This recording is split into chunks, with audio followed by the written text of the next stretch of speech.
How's it going, everybody? Welcome to BlueSwim TV on YouTube, streaming live. And this is the day after Christmas, December 26th, 2025.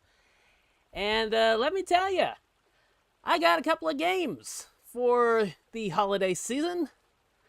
And I am going to stream a little bit from each one of them this afternoon. And so you can also consider giving the video a like and all that jazz, and subscribe to the channel. I am trying to get to 500. I think it's the next milestone goal or whatever. So consider hitting that little subscribe button and ringing that little bell. It all helps out, and nobody really understands what the fuck the YouTube algorithm is doing anyways. So, let's see here. How about I talk about what I got for the holiday season for Masu, as some of my friends put it. And let's see. I'm gonna try something a little bit different. So if it doesn't work out as well as I'm hoping, well, just bear with it. I mean, the stream is free. Like, I'm not like asking you to pay like $10 a month. So yeah, if technical difficulties rear their ugly heads, well, shit. But okay, Christmas gifts I got. Let's see if I did this right. And I did! Look at that! Look at that! Okay, so as you can see, shining like a beacon in this picture here, I got a Mario Kart, kind of a racing-themed jacket. And this is like a heavier winter coat type. It's not like a windbreaker type thing. Windbreaker. Windbreaker. But yeah, this is like a heavy fabric racing jacket, and it's got what is it, Mario Kart established in '92 or whatever on the right chest, and I think it's the mushroom cup emblem, and that's on the left chest. And, yeah, it is nice, isn't it? How you doing, Art in Motion? And, so yeah, that's a really, really nice jacket, and of course, it's got the Mario Kart logo on one of the sleeves, and, I'm trying to remember what's on the other one, because I forgot to take a picture of that. And, I think I was having a hard time getting it folded over so you could see the logo on the sleeve, and not covering up the mushroom cup logo on the chest. But I believe there's also like a mini Mario Kart logo up by the collar on each side, the collarbones on each side. That's really nice. It has like the racing, like kind of like a button at the very top of the collar. Love that. And on the back you have a logo for a big logo in black, like an embroidered logo for Mario Kart. I think it's established in 1992 or something like that. It's like I know I've seen the logo before. I think I have like a mouse pad with it on it. But yeah, beautiful jacket. Love that. Nice and warm too. It's it's gotten pretty chilly lately, and even with that, I've just been able to toss that jacket on with a t-shirt underneath, and I've been comfortable. It's nice and toasty. Love it. Love it. And let's see. We'll start with the games up top, because since that's what I'm going to be streaming today. We have Star Wars Outlaws Gold Edition, I believe it is. I think it's called Gold Edition. And this is two of these are the game key card things, which, you know what? I take the stance on it where if it's like financially advantageous to go with the game key card, why not?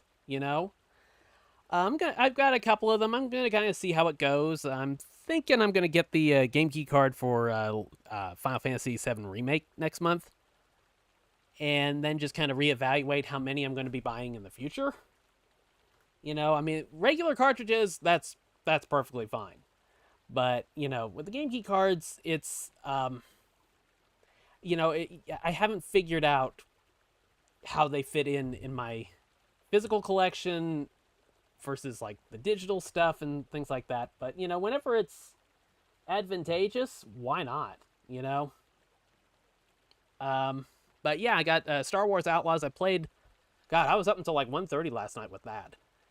And I've really been getting sucked right in on it. It's been really good. Solid port on the Switch, too. Of course, you'll see that for yourself. Just a few small presentational issues or technical problems here and there or whatever. I had it, like, when I undocked it from my Switch 2 dock to bring the Switch 2 into my setup, the...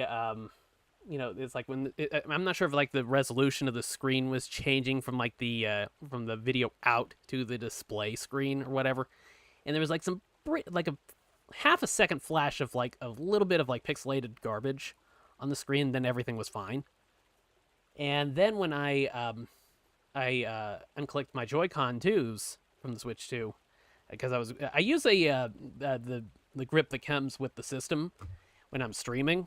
And I just leave my Pro controller in my main setup. But, I disconnected the the Joy-Con 2s, and when I docked the system, for some reason the game crashed on me.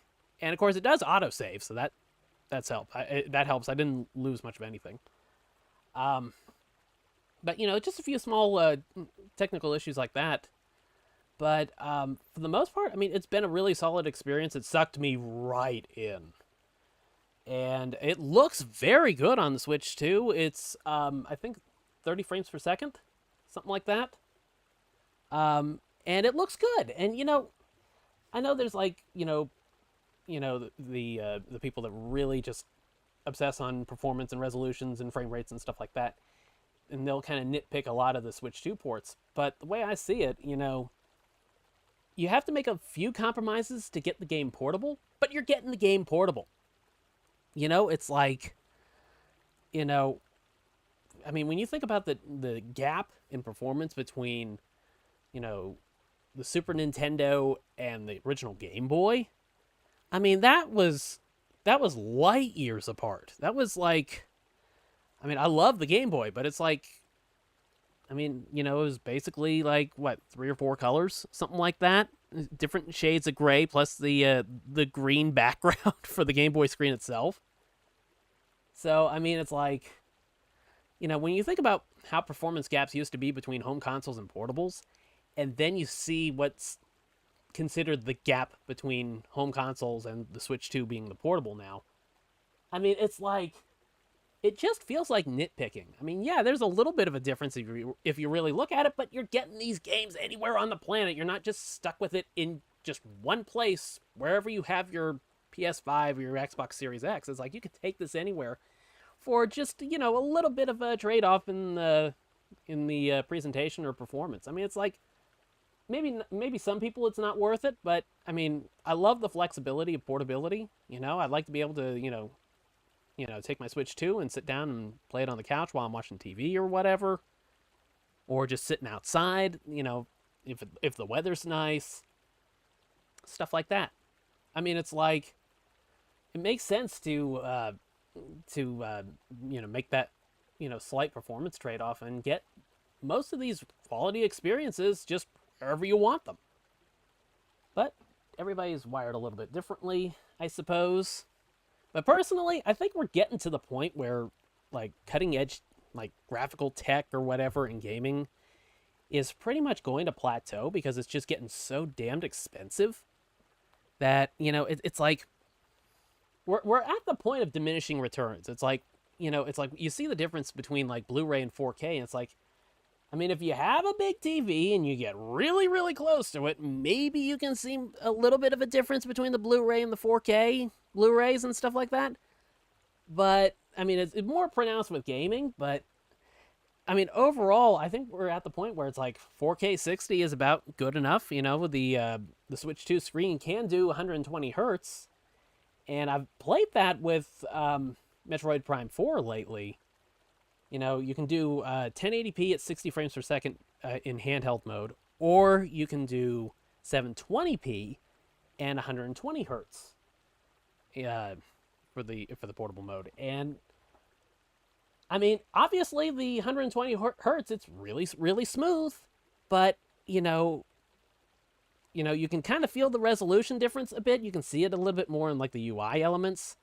So it just kind of feels like, is that smoothness really worth the resolution trade-off and stuff like that?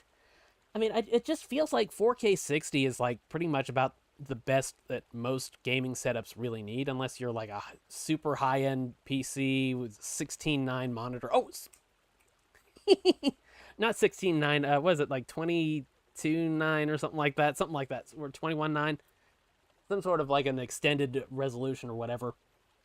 And that reminded me, Star Wars Outlaws on the Switch 2 can do ultra wide, and I'll show you when we get into that. But yeah, I mean, just in general, it just feels like, with the price of RAM getting up there, and it's like the rumored price for the Steam machine, the new Steam machine, is going to be like somewhere in like the $600 to $1,000 range or something like that. And of course, the Xbox, Asus ROG Ally Xbox X gonna give it to you. I mean, whatever the hell the name is. I mean, it's like that's been pretty pricey too.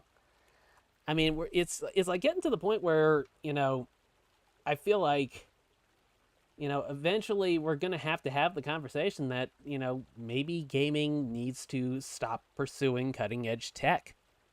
I'm not chomping at the bit for a PlayStation 6 or the Xbox Series X successor, whatever you want to call it. Xbox Series XX. I mean, I'm not chomping at the bit for it. And if I'm being perfectly honest, I mean, we're a couple of years out from, the next gen consoles. I don't think it's going to be 2026. I think the rumors are somewhere around like 2027 or something like that.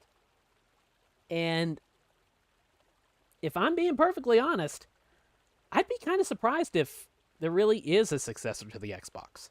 I feel like the Series X, with it being $650 now, and it's launched at $500, and it is just basically sitting there. It got decimated on Black Friday by, what is that, the NEX Playground thing, whatever that, webcam Android-based thing is.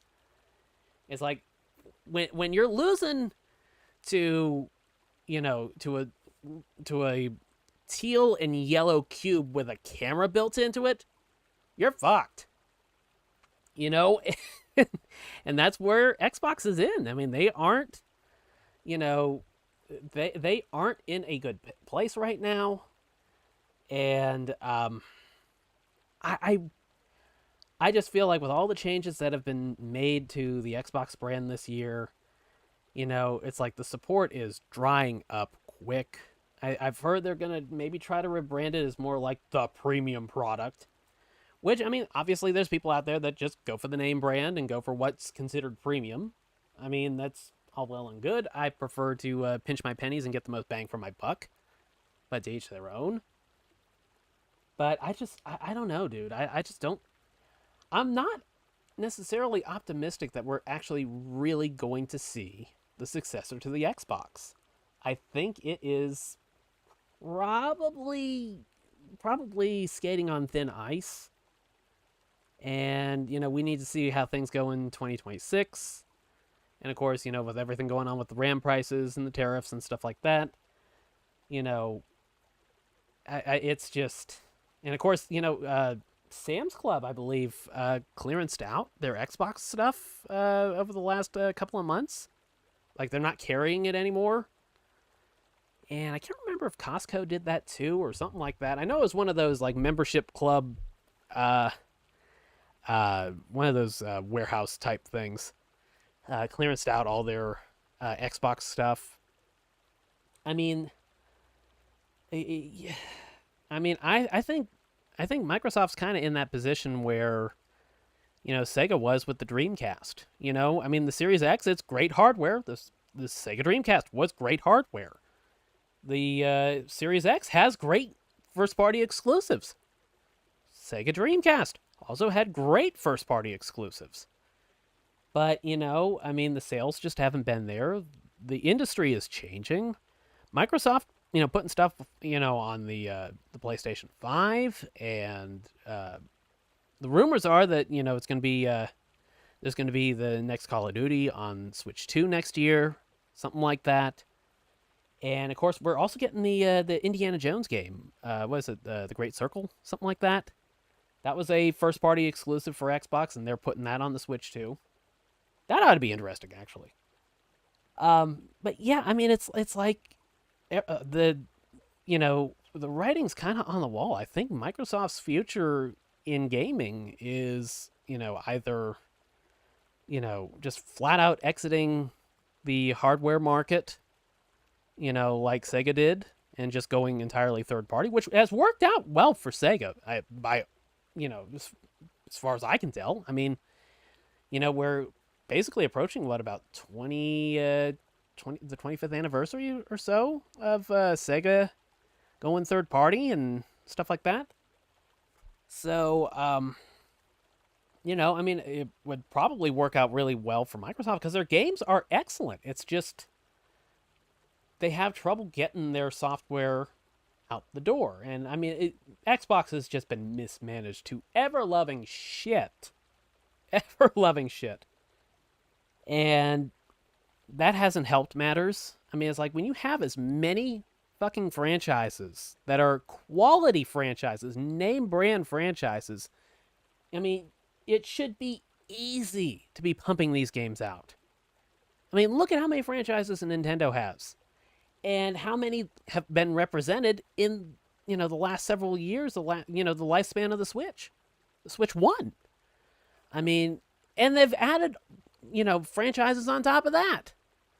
There was like Princess Peach Showtime. That was a new one. I was gonna say Captain Toad, but I think that was on the Wii U. I mean, they've just done so much. The kind of like the chibi, super deformed remakes of like the earlier Legend of Zelda Game Boy games and stuff like that. That was, I guess you could say, like a new spin-off, I guess? Something like that from during the Switch era. It's like Nintendo has all these different franchises, and they utilize them so well, and they space these things out just perfectly. It's like there is hardly a software drought.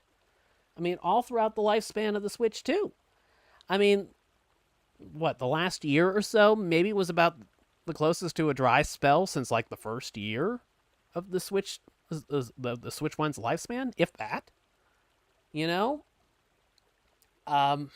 mean, Microsoft just needs to maybe just focus less on trying to compete in the hardware market, because I don't think they're going to do that anyways.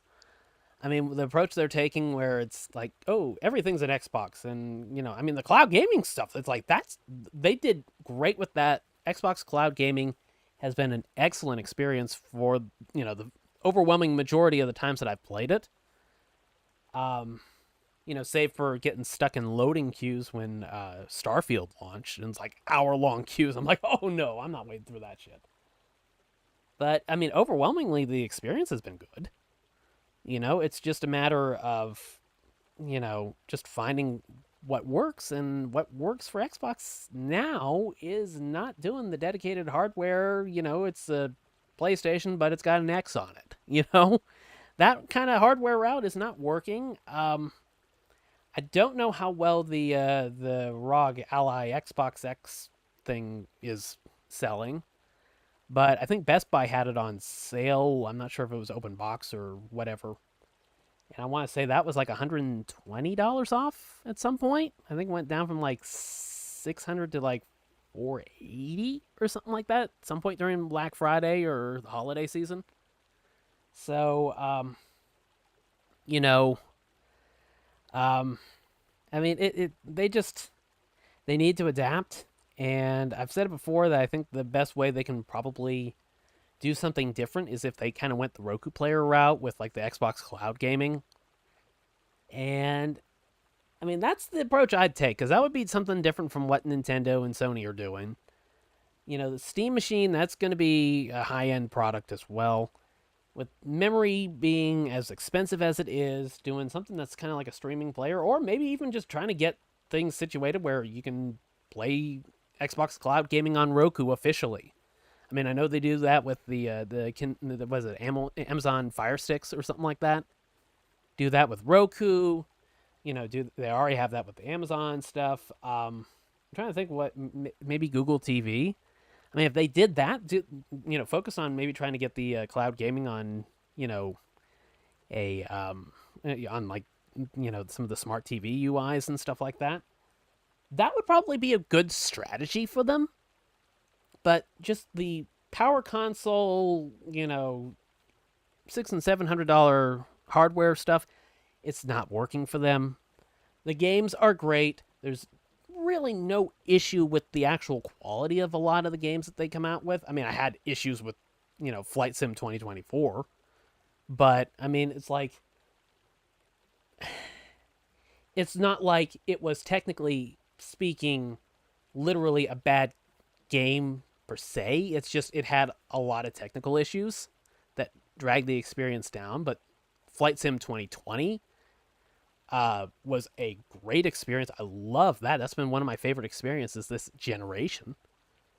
You know, I mean, it's like they've got the software, they've got the franchises. They just need to figure out how to get all of their studios to just work on this project and this one and that one and that one and have everything kind of spaced out so it hits all these systems at different times. They just need to have it. They need to do what I was saying with Nintendo, where it's just bang, bang, bang, bang, bang, bang, bang.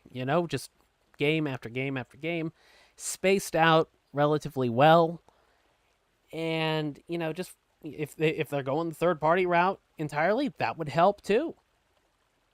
I mean, it's not that Xbox isn't unsalvageable, but they are definitely hurting and they've got to make a change.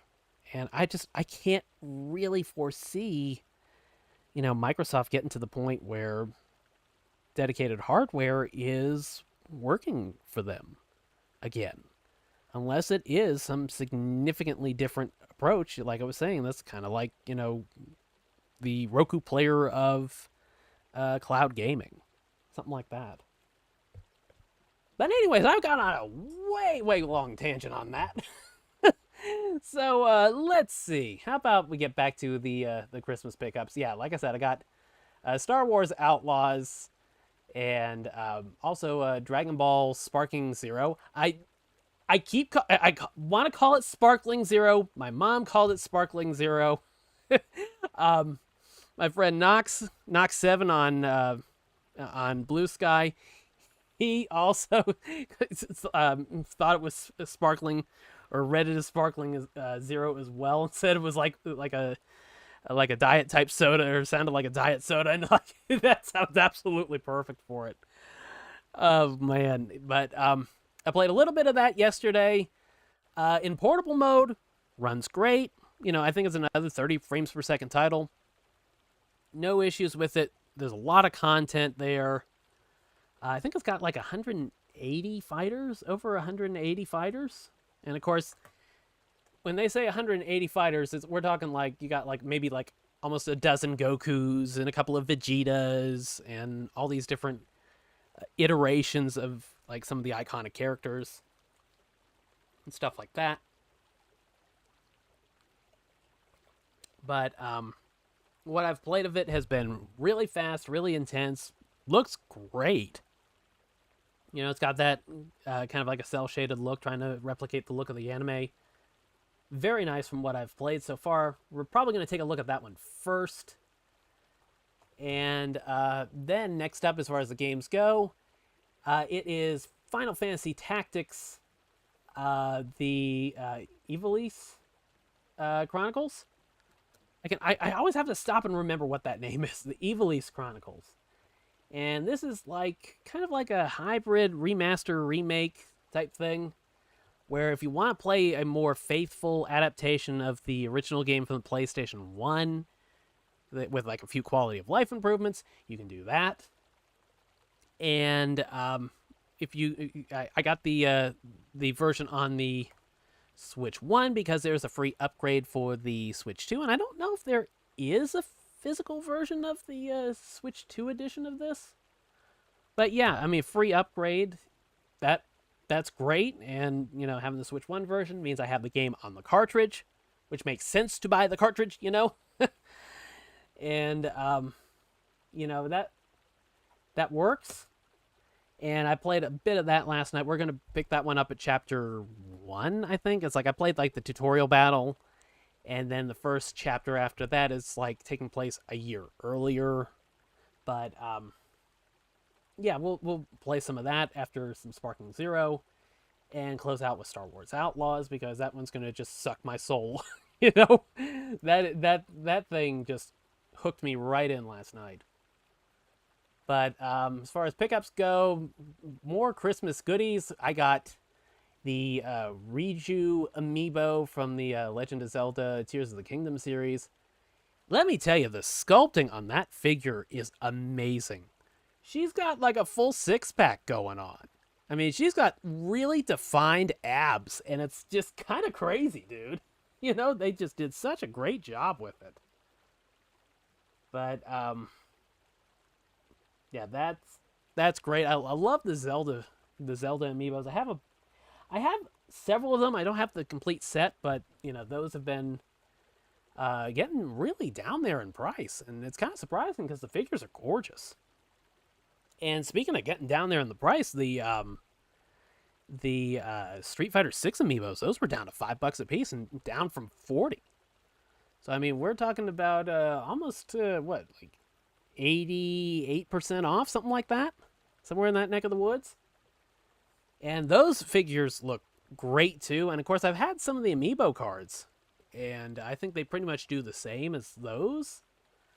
But yeah, they're gorgeous figures. I love them. I'm a sucker for collectibles, as if you can't tell already. But yeah, great figure with the Riju amiibo. And next to that, I'm kind of going somewhat clockwise with this.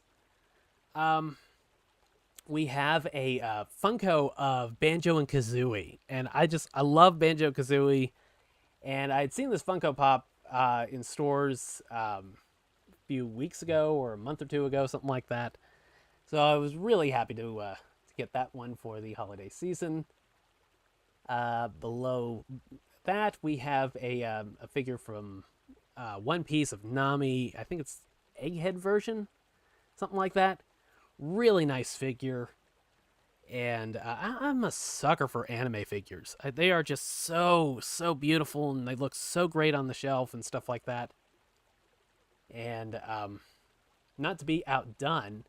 And of course, I'll actually, let's see, wait a second. Before I get too far, is this, I think I actually might be able to show you. Yeah, you can see Nami over on the right side of the screen, right by Riju. Beautiful figure there. And of course, in the middle, we have Rem from ReZero, and this is just a gorgeous figure. And the little, I think that's like a paper fan type thing that she's holding, is like an individual piece that you actually have to position in her fingers. And that was a little tricky to get it positioned right, but it just looks amazing. Love it, love it, love it. Let's see, a second. Go. Okay, going back. Of course, you just saw him. This one being the reissue of Siege Tetrajet Skywarp from the Transformers. I'm a big Transformers figure collector. I'm dreading 2026 because there's just too much shit that I want to buy. Oh, God. And I don't know where the fuck it's all going to go. And but yeah, that is a figure that came out, I want to say in like 2019 or 2020, like close to the pandemic, and it ended up getting like pretty rare and going for like a couple $100, I want to say. It finally got a reissue, and you can see him over there on the just right at center. And he comes with three, they're called like Battle Masters or something like that. And there is Pterodactyl in the center by his foot, and that one transforms into an axe. It's like part pterodactyl, part axe. And then the two bots in his hand, let's see, right there, those transform into guns and mini bots and stuff like that. And of course, there's Skywarp in the jet mode. And that's the first time I've had the Tetrajet Seeker mode, mold, excuse me. And yeah, I've really liked that. That looks just freaking gorgeous. Let's see. And I recreated a classic scene from the very first episode of the original Transformers series, More Than Meets the Eye, the pilot trilogy, I guess you'd say. The pilot trio of episodes. And of course, I got the Origin Bumblebee during Black Friday because it was part of one of those Walmart 2-packs that they had for $15. Like one of the best deals of the holiday season. But yeah, it's like that's how my version looked, and it's also the SDCC 2025 Skywarp, not Skywarp, Jetfire blast effects on that. But it recreates this classic scene from the Transformers TV show, where you see Skywarp and Thundercracker in their Tetrajet mode back on Cybertron, chasing Bumblebee and Wheeljack. So yeah, neat figure, very, very pleased with it. And yeah, so that was one Transformer I got. We'll get to the other one in just a minute. To Skywarp's left, we have the Ultra Street Fighter 2, the Final Challengers Blanca figure from Jada Toys. Because I've been collecting the Street Fighter 2 figures. Street Fighter 2 is my favorite arcade game of all time. I'm surprised I haven't played it on stream yet. Don't know how the hell that hasn't happened yet. Probably in 2026 we'll make that one happen. But yeah, I'm going for a complete set. I'm at an even dozen right now. I also got, and it's not in the picture, but I also got Dalsim. And that's a really neat figure as well. He's got like 2 sets of the extending like arms and legs that he has in the game. And you can swap those out. Swap out the hands and stuff like that. And it also has like a different head with it as well, a different facial expression or whatever. Neat stuff. Love those figures. And I think we're just about at the point where I think the only like regular sized figures for that series are Evil Ryu and Violent Ken, I want to say. I think everybody else is like a larger figure. You have like Balrog, T-Hawk, Zangief. I think pre-orders just opened recently for E-Honda. Oh, no, I'm forgetting one. Akuma. He's probably going to be a regular-sized figure as well. But overall, that set has been a lot of fun to collect. And the sculpts on them are just really, really good. And the boxes, as you can kind of somewhat see from the picture, are shaped like the Street Fighter 2 arcade cabinets, complete with life bars at the top and everything. And like a little representation of the punch buttons and the joysticks and everything from the cabinet itself. Love that element of the presentation as well. And to Blanca's left, we have this figure of Naruto from Naruto Shippuden. And he's doing the Naruto ninja run. Let me tell you, that thing was a little tricky to kind of get on the stand because there's like a clear support post that goes into like his upper thigh. And you have to kind of bend it a little bit, stress it a little bit to get the feet to peg in all the way. But that is a very dense figure. It's very, the material with it is very solid, very sturdy. I would not want to like get hit in the head with the thing, But great likeness to it. To Naruto. Very pleased with that one. And then sitting on top of Naruto is the other Transformer I got for the holiday season, and that is Tarn, like Comic Universe Tarn. And I'm not as much familiar with Tarn as a character. I mean, I watched like kind of like a summary of what he is like, and he seems to be like kind of like obsessed with Megatron, and he had like part of his face ripped off, and now he has like that mask that looks like the Decepticon symbol, stuff like that. And he turns into like this double-barreled murder, death, kill tank. And but yeah, he's a pretty neat figure. I have him transformed right at the moment. I did not take any pictures of him transformed, unfortunately, but cool figure. I'm very pleased with it so far. Good articulation on it too. I mean, you can really, flex the feet forward, or bend the feet forward and back and stuff like that, so you can get some great poses.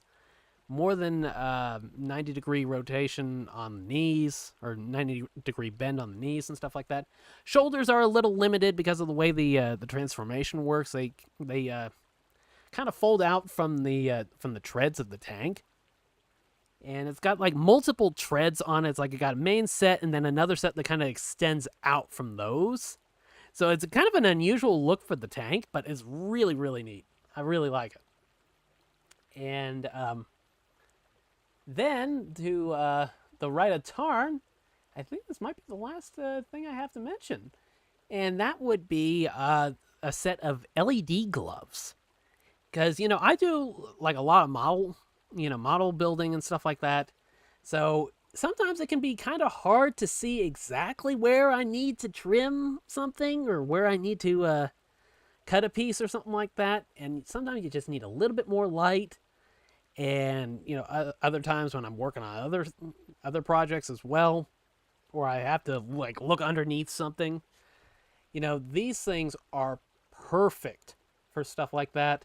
They slip over your index finger and your thumb, then have like some Velcro around the wrist. And when you switch the button on it, I mean, these things are fucking bright. It's like, do not make direct eye contact with it. You'll get some free LASIK surgery. But I've been very pleased with those.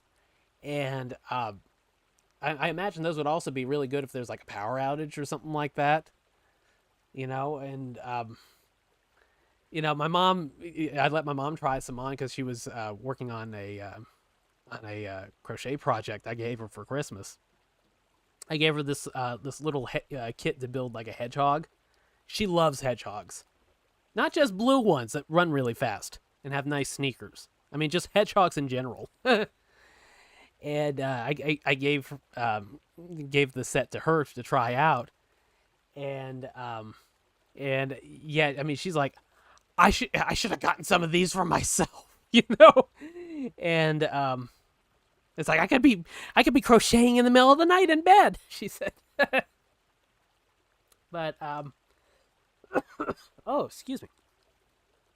But yeah. All in all, I had a fantastic Christmas. And to top it all off, we were going to do like chicken, like a frozen chicken breast. And unfortunately, it didn't thaw out all the way, and we were also going to pair it up with some ribs. We're basically going to have like a kind of like a barbecue feast, type of thing. Unfortunately, the chicken didn't thaw out fully in time. Most of it did, just a little bit on the bottom, just enough to fuck things up. But we ended up instead doing homemade tonkatsu, which is like one of our favorite dishes around my place, and it was absolutely fantastic. I stuffed myself, and I mean, I gotta tell you, I am not exactly like super chunky or anything like that, but I definitely need to start doing a few extra sit-ups each day. I'm eating a little too well. I mean, there were some points in the pandemic when my anxiety was up a bit and stuff like that. Of course, I went through a lot of shit around that period of time that really stressed the hell out of me. And sometimes it was a little difficult to eat because I think I got sick at one point during the pandemic, and stuff like that. It's like a little hard to get over and get back up to full speed eating comfortably. So I lost a little bit of weight then, and I'd prefer not to lose that weight, the weight in that manner again. But yeah, I think I'm gonna try to get Hatsune Miku to whip my ass into shape in that fitness boxing Hatsune Miku edition. But yeah, I mean, I had a great Christmas, and I hope all of you did as well, or whatever holiday you celebrate. But yeah, that has pretty much been my holiday, and now I think it's about time we get in some games. So let's see. Just a moment while I get everything loaded up. We are going to start off with Dragon Ball Sparking Zero. Sparking, not sparkling. It looks like it would be sparkling, but it's sparking. I mean, I know it makes sense, but still. When most people tend to mistake your product's name for sparkling, you might want to just kind of lean into it, you know? Okay. Just about there. I think I have the licensed music, whatever there is in the game, turned off properly, I think. So hopefully I won't piss off anybody at Toei or whatever. All right. Sparking Zero. Sparking exclamation point zero. And apparently you can get some of the anime songs as DLC. There's Beerus just chilling out with a whole bunch of food near him. So you have a whole bunch of different modes to it. You have battle and training, basic battles, super training. You can just work on your techniques and stuff like that. And World Tournament, I guess, is the basic tournament mode. And there's also gift boxes. I'm not sure what the deal is. There are no gift boxes. There's no history of gifts because I didn't get any. But as you can see, the character models look very, very faithful to the source material. There's also challenges and missions and stuff like that. And some of the, I think it's Weiss. Weiss's wishes, you basically accomplish all these different things, and you'll get some sort of a reward for it. I'm not sure what the deal is with it. I haven't played enough to figure it out. But there's a lot of, earning Zenny and stuff like that.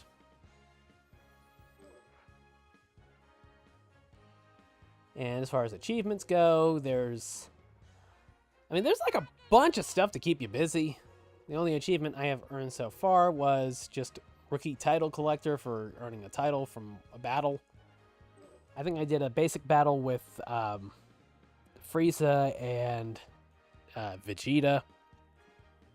And I ended up winning the battle, and because of the way things were structured or whatever, fighting against him or whatever, I earned like some experience points for the character himself, and I got a title that way.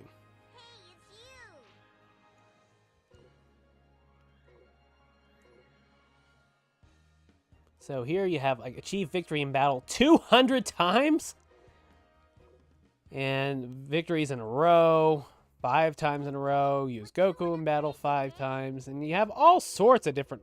Oh my god, all sorts of different objectives. And Yeah, I mean, there's a lot to keep you going on this. If you're the achievement hunter type, this will definitely keep you busy. And you also have like the shop and the customize menu where you can buy characters. Let's see. I did not check out the customized thing, but I did buy a couple of the fighters already. Let's see. Looks like we are at 11 different forms of Goku in this. Yep, it's a Dragon Ball game, all right.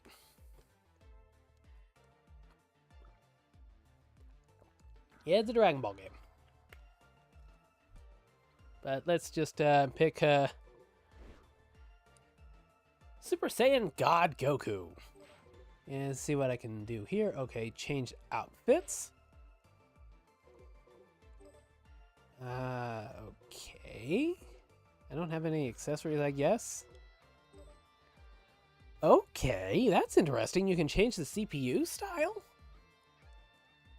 That is kind of interesting. You know, I guess if you want to shift it up and have a different style of battle, you can change the CPU settings, I guess? I mean, stuff like that reminds me of Fire Pro, where it's like you could go in and customize the move tendencies for each individual slot in the entire move set. And, you know, tweak it to the point where it's like if you want if you want a wrestler like Stone Cold Steve Austin to just try to stun everybody 100% of the time, then you pretty much could. But yeah, that's a neat feature right there. I like that. And they have Master Roshi, Buff Master Roshi, Mecha Frieza. That was one of the characters I unlocked.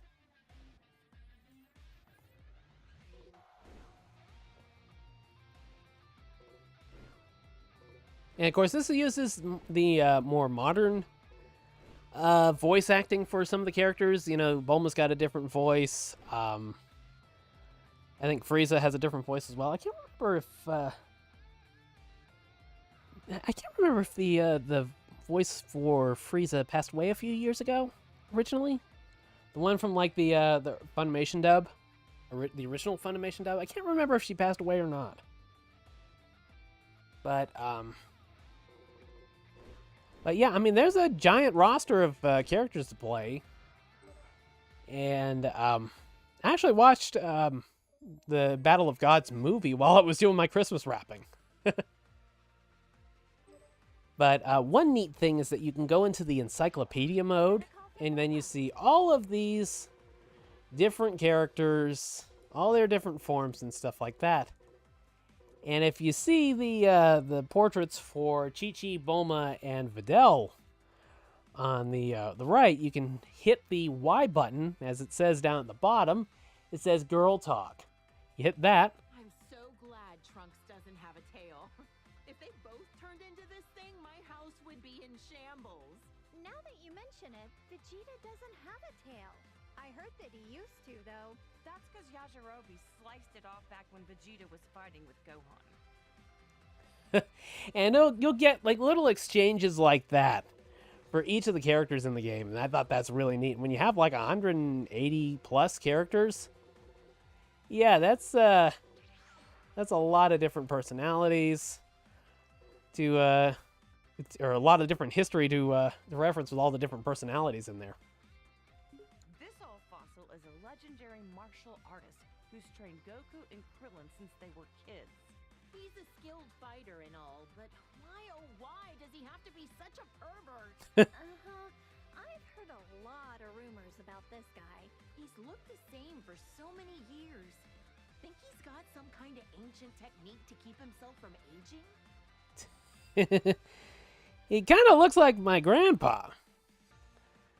And, you know, the Love of Dirty magazines might track well with that, with Master Roshi too.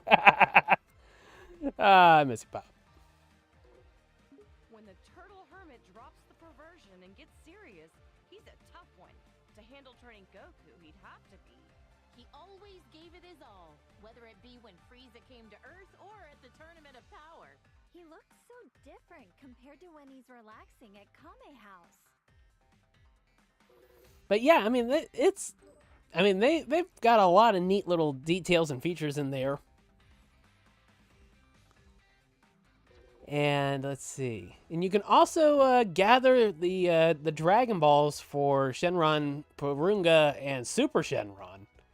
And I'm not sure what kind of wishes that they can grant for you, but apparently they do grant wishes.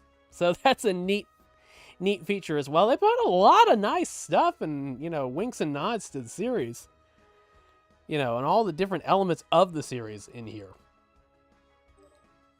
So let's see what the episode menu is like. I have not taken a look at any of this. Let's see. So I guess we start off with Goku, a warrior who is constantly in search of new, stronger opponents, taking down enemy after enemy with his unmatched strength and indomitable fighting spirit. Yeah, we'll, let's see. What's the difficulty setting? Let's see. Battle difficulty has been lowered. Okay.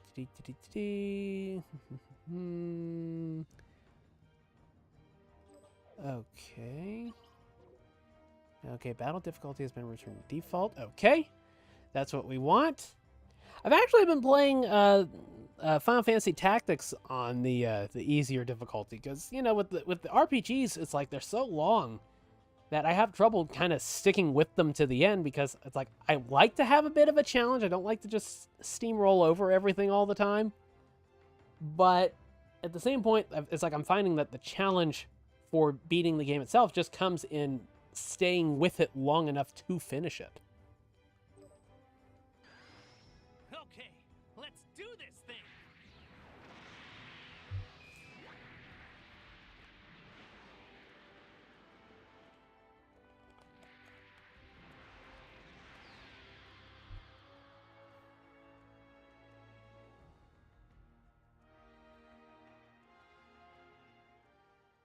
You should join us, Kakarot. Think of the battles you'll have. Isn't your Saiyan blood boiling with excitement from the thought? So we are back to the beginning of Dragon Ball Z with Raditz. Shut up! If you think I'd ever join you, then you're dumber than you look.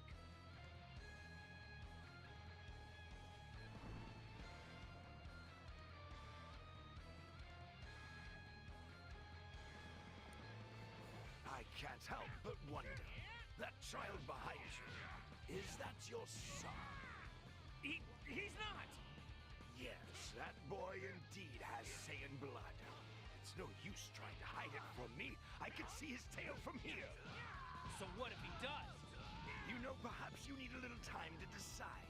I'll just Oh, borrow your and now the battle is underwater. so you can think over my offer. Take one step closer to Gohan and I'll knock you out! Back off! Come on, there we go.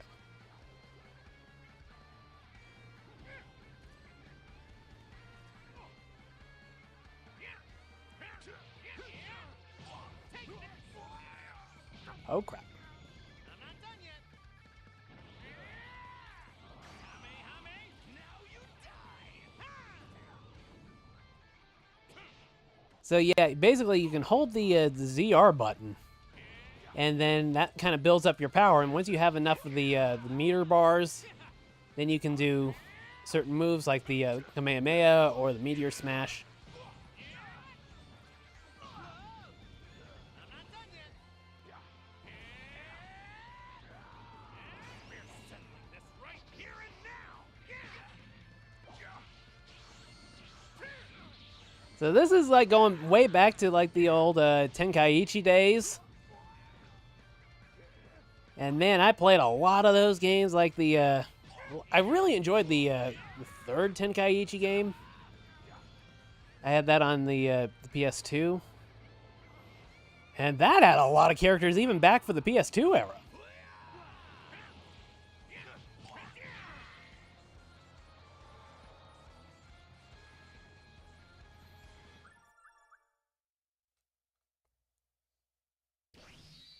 Okay, unlocked some outfit and some Zenny and stuff like that in player level 1.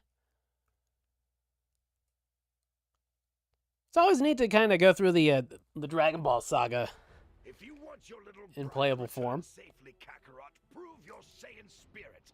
Eliminate 100 Earthlings and pile them here before I return in one day. And let me be very clear about this. If I come back and I don't see 100 corpses, I killed the kid. Oh, that's dark. Go on!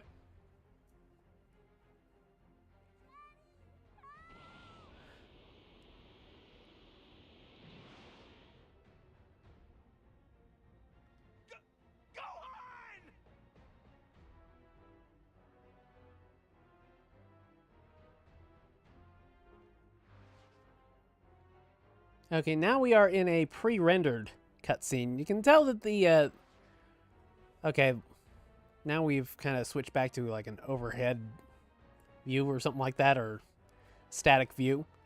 But yeah, you can sometimes tell when the cutscenes have been pre-rendered. You can see a little bit of pixelation here and there, but overall, I mean, it's like, again, it's like the trade-offs that you're making to get these games portably What are you doing here? is like so small, relatively speaking, compared to how it used to be. I was pursuing him. And as much as I'd like to kill the wretch myself, the sad truth is I have a better shot at that if you were along for the ride. Hold on. You mean team up with me? Why in the world would you ever do that? Don't get the wrong idea. This would just be a temporary alliance, only for the sake of eradicating that alien off my planet. Once that purpose has been served, I'll keep my promise to crush you. Then I can get back to my plans of world domination. Man, it really, it kind of reminds you just how far some of these characters have gone. And how far they've developed. I mean, I watched all of the Dragon Ball Z series back in the day. Oh, interesting. You can kind of choose your path with this. You can either work with Piccolo or go it alone. Or go it alone, excuse me. Go it along. I'm trying to remember.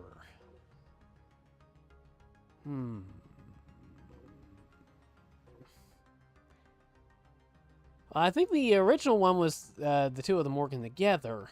So why don't we see what happens if we go it alone?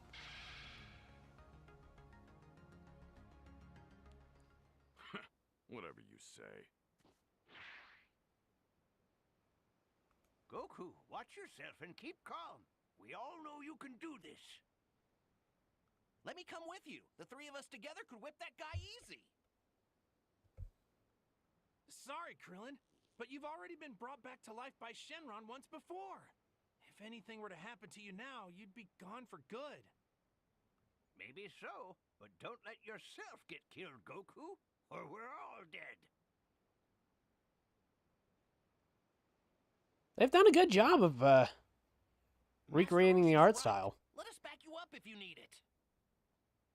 Krillin, Master Roshi, you're the best.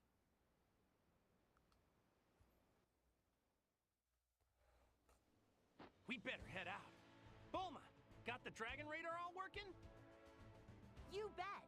I should have realized that was the 4-star Dragon Ball on Gohan's hat. All right, it's all or nothing now. Goku, wait!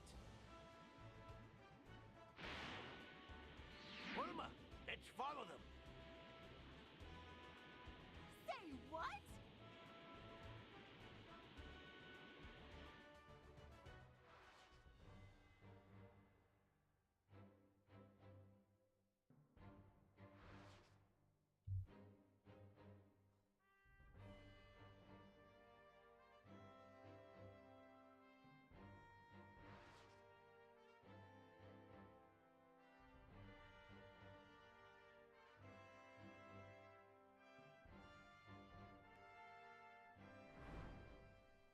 Let's see how this goes.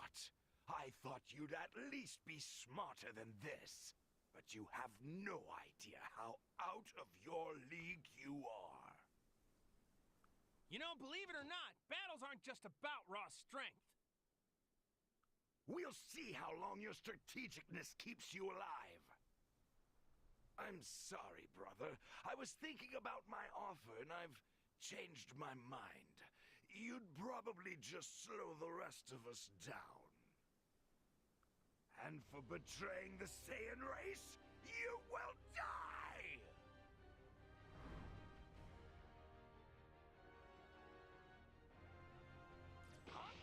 Since you're going to be eradicated anyway, let me share a little something with you. The two Saiyans I mentioned earlier, they're even more powerful than me. Oh, shit. You could train yourself for a lifetime and never even come close to that level. But since you were too stupid to heed my warning, you're not going to survive another day anyhow. Darn. Behind you. Oh, crap.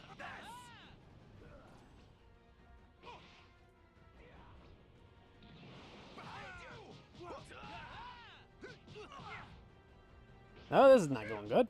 And of course, you can see the battle damage on Goku's attire too. Beat me last time. I want to see if you've gotten any tougher. So don't you disappoint me. Got it, Goku? Piccolo!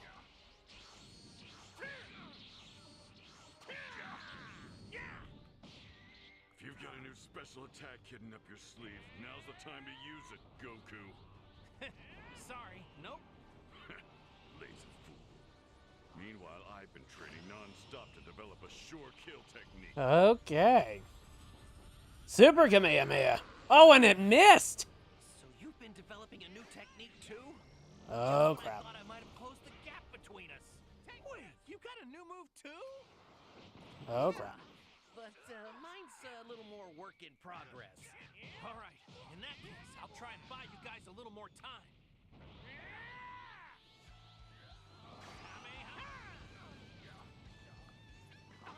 The explosions look good. And you can still see like some of the little particle effects too after the explosions let up.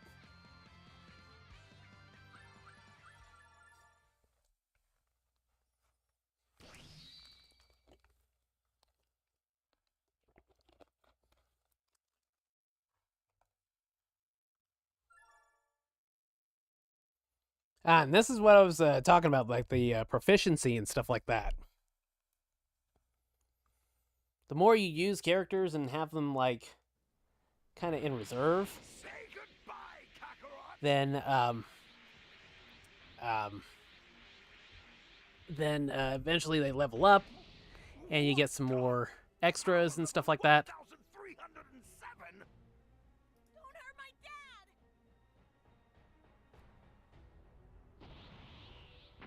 Leave him alone!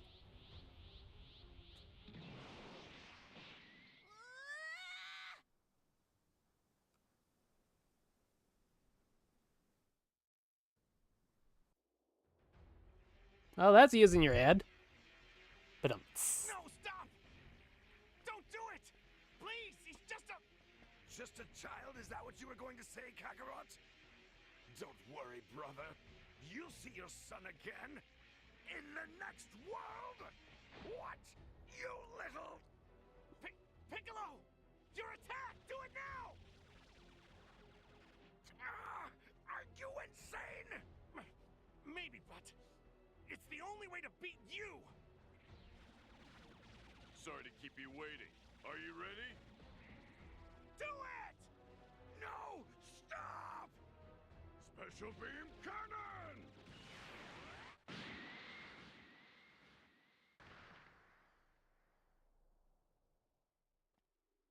On this planet, that was a classic moment. called the Dragon Balls.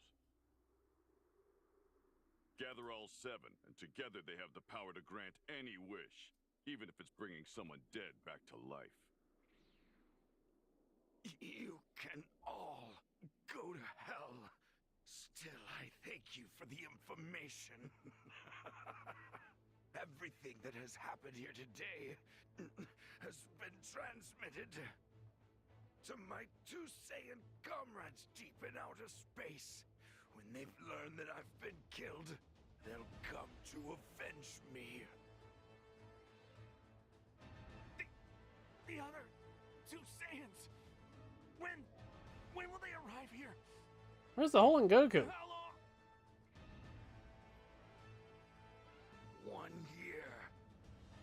Just It's always 1 year. year. Just plenty of time to train. Damn. Two of them? Even stronger than him? How sweet does that victory taste now? They're going to wipe you all out. They'll soon have you writhing in agony like the worms you are.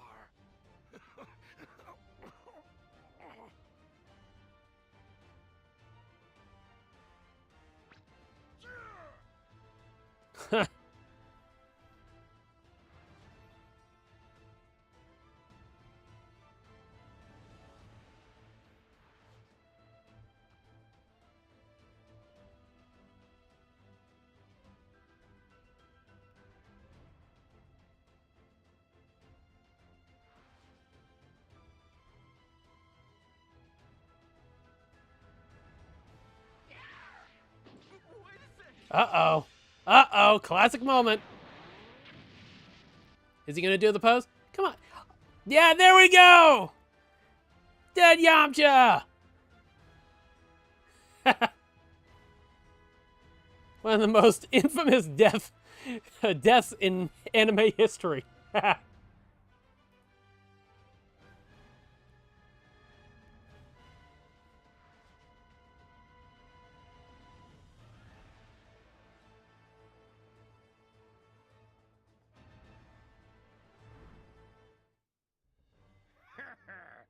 How's it feel, seeing your little friend's corpses scattered all over? There was another one, but there's probably not a scrap of him left. Piccolo's gone. What, you gonna throw a fit, small fry? Go right ahead.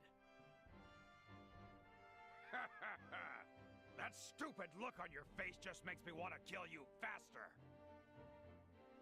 You'll pay for this!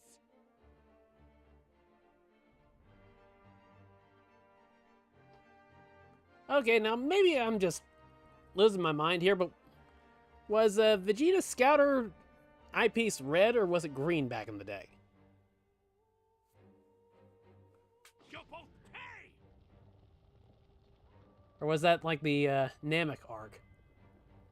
You bastards! Yeah, it is like a walkthrough history, isn't it?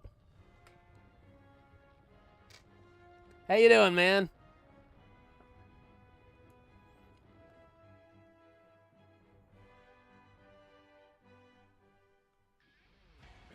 Vegeta, what does the scouter say about his power level? It's over 9,000! Oh, he did the thing! 9,000? That scouter's a piece of junk. It's gotta be on the Say the line, Bart! It's over 9,000! do anything against the mighty Yay! Nappa! Over here! Over here!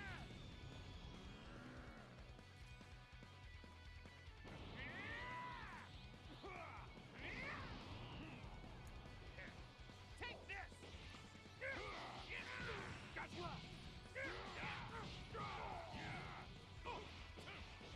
Happy Boxing Day to you, too!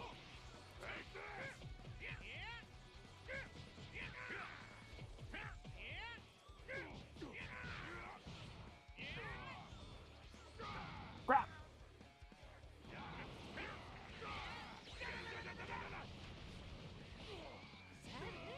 Still trying to get a handle on those button prompts. I'm not sure if they're timing oriented or if I just need to press it.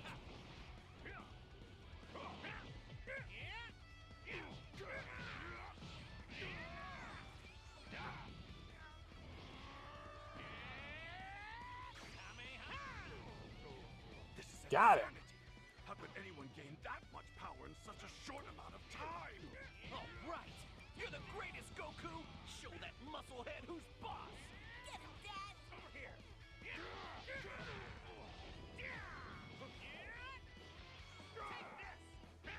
Over here. I'm not done yet. Over here.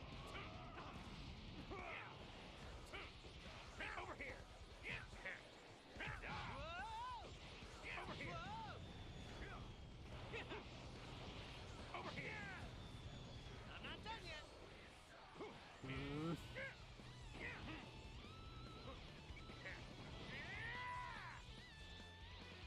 Out of my way. Body, don't fail me now. Oh, got him with the Kaioken.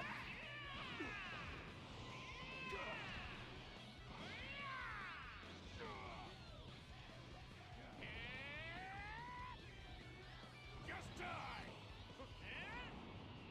Get ready to see my real. You know, one game I need to play on stream is another drag. Oh shit! It missed. It missed. Son of a bitch. One Dragon Ball game I really need to play on stream sometime is Dragon Ball Super. Oh god, what the hell's the name of it? I'm completely spacing on the name. Oh hell, come here. Come here. I know you're in here. I'm going to Game Eye. Where is it? Yeah, there's one long name to it. Dragon Ball Heroes World Mission. And basically what that is a card-based arcade game. And let me tell you, it's like the gameplay, it's like it takes place on this grid that was basically exactly as it was shown in the arcades. I have no use for a paralyzed Saiyan. Oh jeez. You're dead white. That was dark.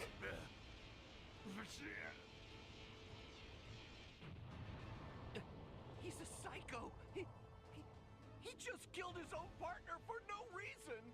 Oh man. Both of you need to get back to Kame House where it's But safe. yeah, that's one game I really want to play on stream sometime because it is like this completely crazy Japanese exclusive arcade game. We stick around, But it got a we'll Switch get in port Dad's way. with like all the cards that ever came out for it, I think. Sorry, Gohan. And Than I thought he'd be. and it's just like one of those games where Can't lose you it two just either. was like completely out of the ordinary, completely unexpected. Okay. And it's like one of my favorite hidden gems of the Switch library. And it's crazy, it's unusual. You have to do like some motion, like some little motion type controls with basically replicated just using the control stick and stuff like that. I think you can use the touchscreen if you're playing in tablet mode. But yeah, that game was so neat. I really need to get back to it sometime.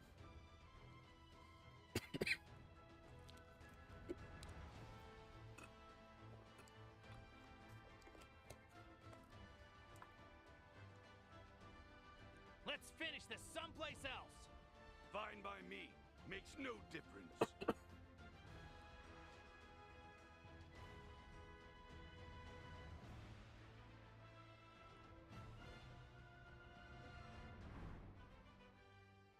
Okay, this spot should do. From what I can tell, there's no people or animals nearby. Interesting. Of all the places on your planet, you chose this as your grave site. Ha! You should feel lucky. Not every low-class warrior gets the chance to spar with a super elite like myself. Not long after Saiyans are born, their skills as a soldier are tested. The scum whose scores are ranked the lowest are sent to the outer worlds, where the opponents are weak, Much like you were, Kakarot. In other words, you were cast out like a dog. Yes, and as a result, I was lucky enough to come here to Earth. I'm grateful for that. Besides, even a lower-class outcast can surpass an elite if he puts his mind to it. It's a nice attempt at a joke. Now let me show you a wall that you will never have the ability to scale through effort alone!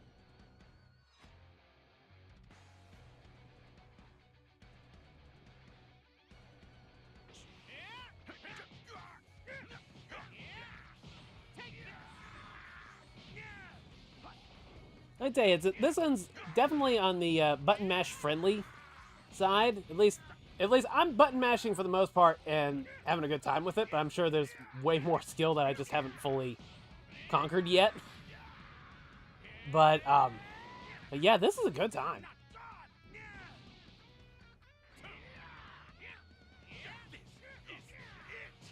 I've had enough embarrassment for one battle! Your insolence just cost you this world! What the? There's no way in hell that you can stop my Gallic gun! You and this whole planet are as good as space dust! Oh, who's gonna win? Who's gonna win? Gallic Gun, Spirit Bomb. Oh shit!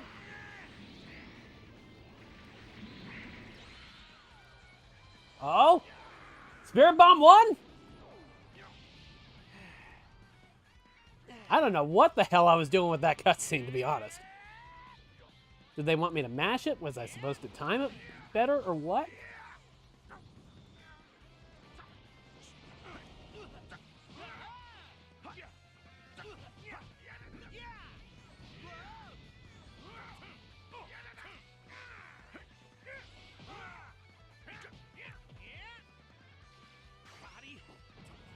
Okay, Kaioken.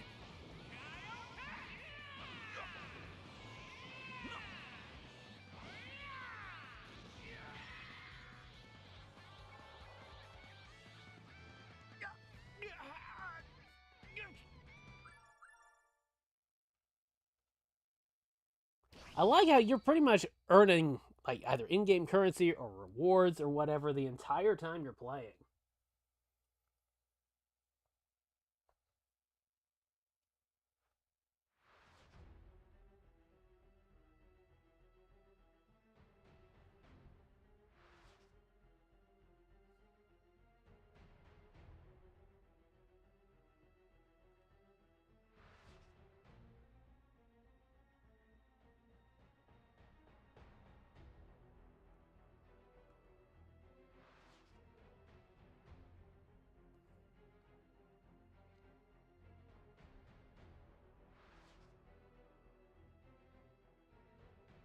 Uh-oh.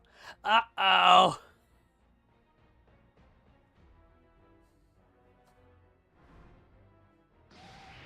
Burst open and mix! Huh? What was that? What are you planning? You really should have never gotten rid of your tail, Kakarot. But now you'll learn firsthand what a Saiyan is really capable of. Here we go. Did you feel that? There's a tremendous energy and it's swelling up even bigger. I don't think it's my dad's energy we're sensing, is it? Something's wrong. I'm going back there. Go on, hold up. I'm going too. Wait. Oh shit, here we go. Don't blink, Kakarot. These will be your final moments before I crush you! Am I losing my mind? He turned into a giant monkey. This is crazy. How do I fight this thing? Since when were we dealing with a 100-foot-tall monster?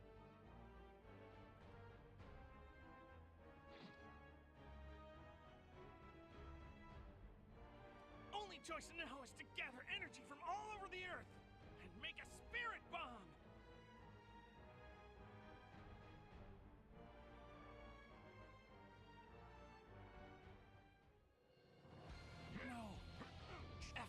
time, I get it. The monster that killed Grandpa, and the one that destroyed the tournament arena. All of that was me? I owe this to you, Gramps. Jeez. Oh, this is tough, dude. I'll have to use every ounce of my energy for the tiniest chance at victory.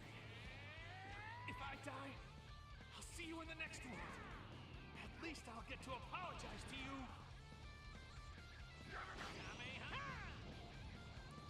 Oh, jeez. Oh, man.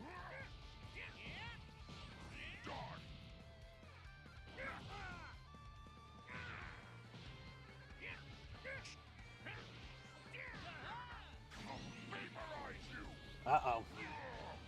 Oh, jeez.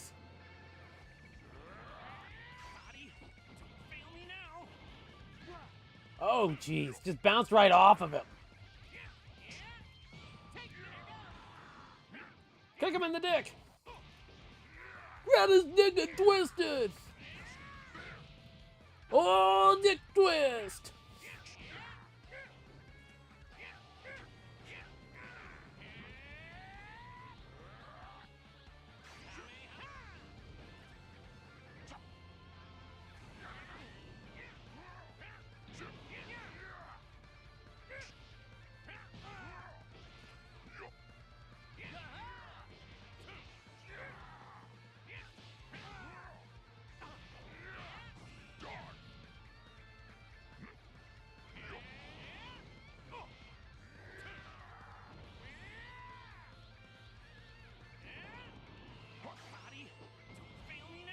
Oh, crap it.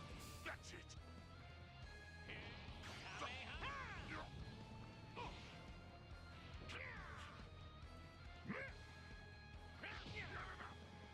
Oh, crap. This is not good. Not good. Not good. Not good.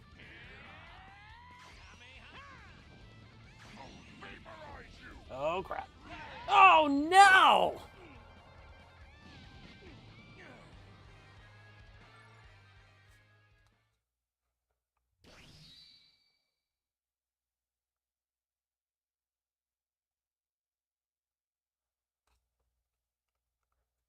Okay, redo, dude. Mulligan. Reload.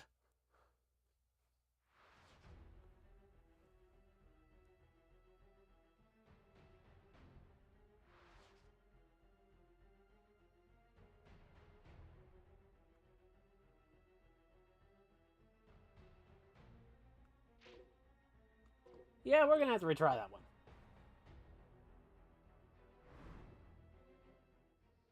No.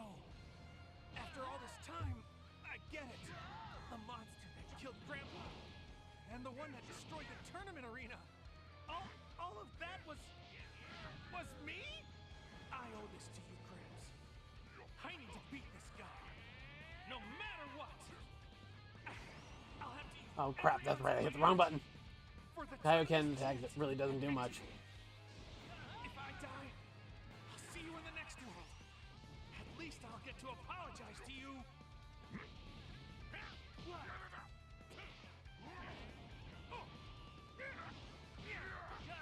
Oh, man. He is making short work of me this round.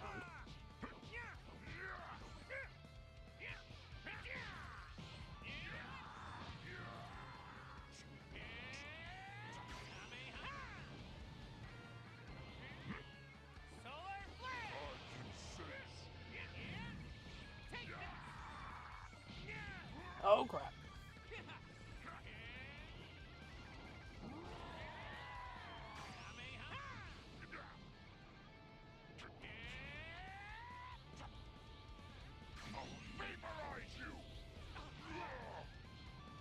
Damn. Oh, shit. Not good, not good, not good, not good.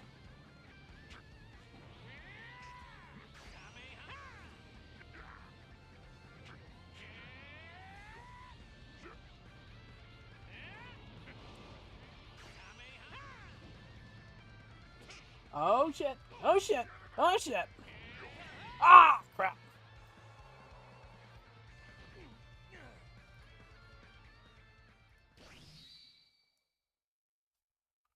Okay. Try it again.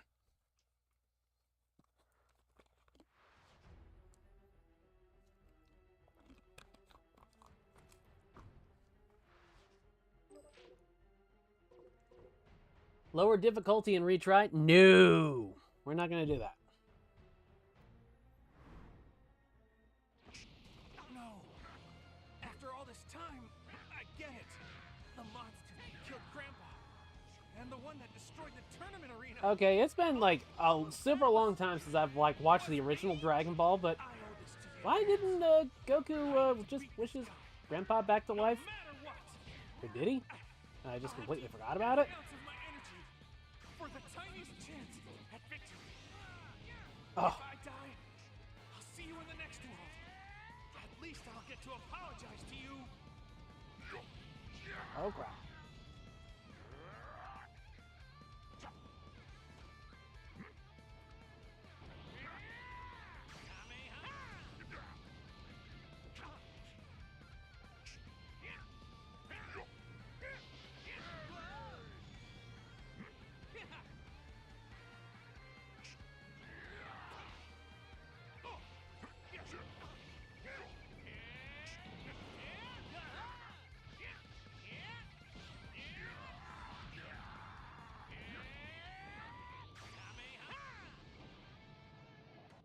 And he blocked it for the most part.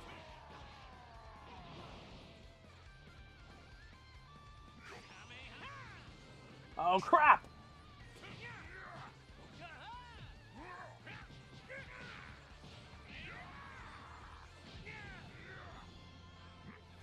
You know, it's funny, even though that there is an obvious, like, huge difference there. Oh, jeez. It's like, it still feels like there's like some, oh shit.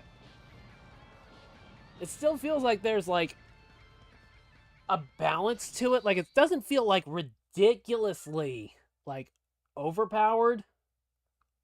It's like, it feels like enough that it fits with the situation, but it doesn't feel like an SNK boss on like level 8 difficulty, you know? Where it just feels ridiculously cheap.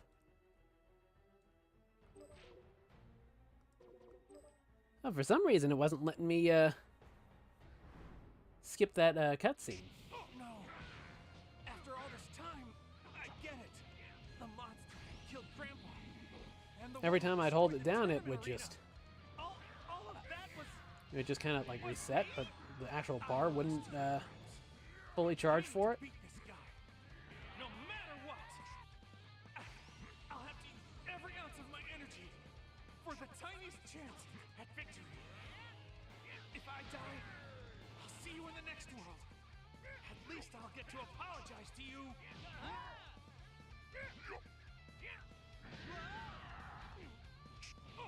I haven't mastered the art of like countering in this. Oh jeez.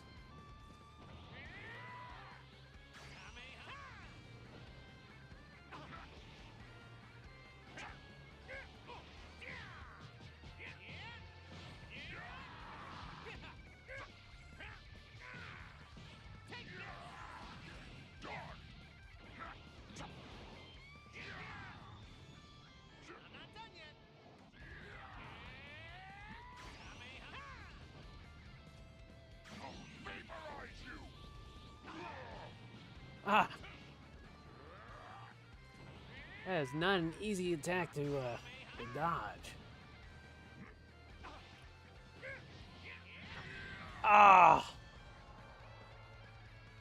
I think I did better the first time I tried this than any of the times after it.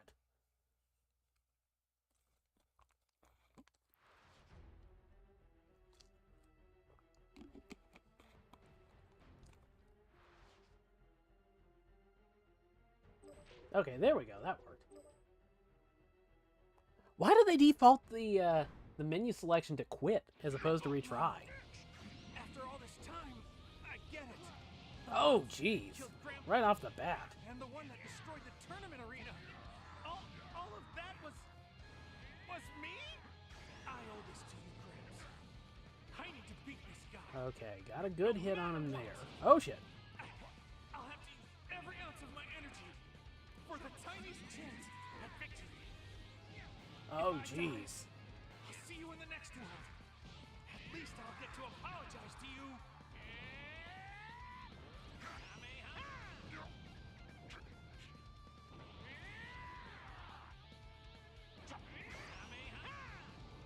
Oh, jeez. Missed wide.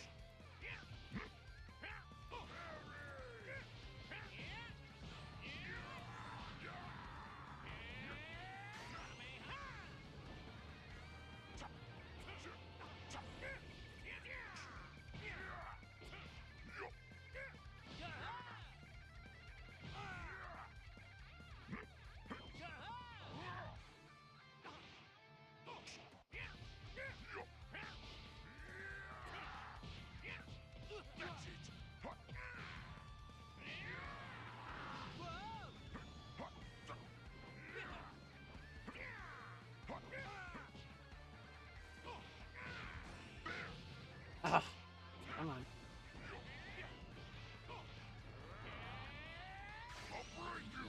Come on, come on, come on, come on. Oh no! Shit! Fuck!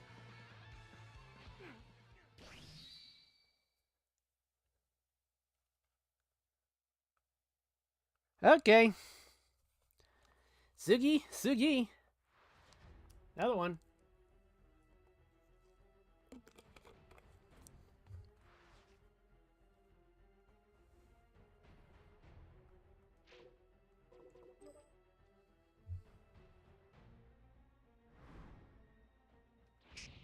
No. After all this time, I get it. The monster that killed Grandpa. And the one that destroyed the tournament arena.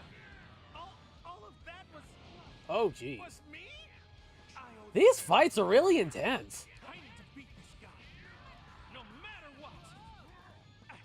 I'll have to use every ounce of my energy for the tiniest chance at victory. If I die, I'll see you in the next one. At least I'll get to apologize to you. Take this!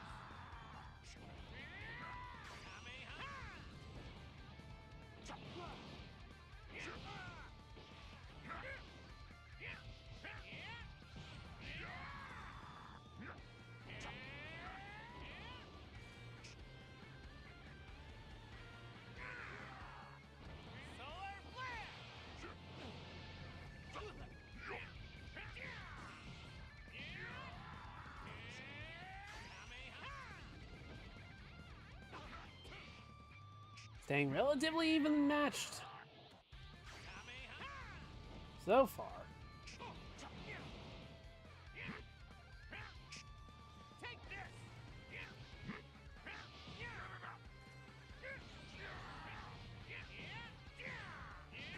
That's it.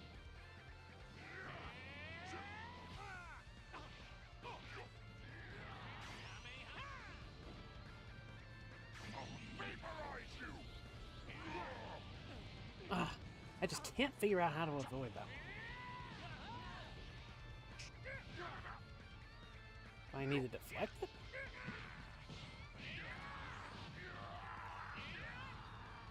Take this!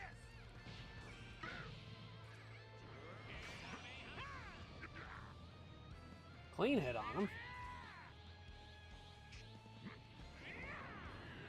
All right, let's go. Body, don't fail me now. Let's see. Yeah, that just does not work on him. Okay. Almost there. Shit.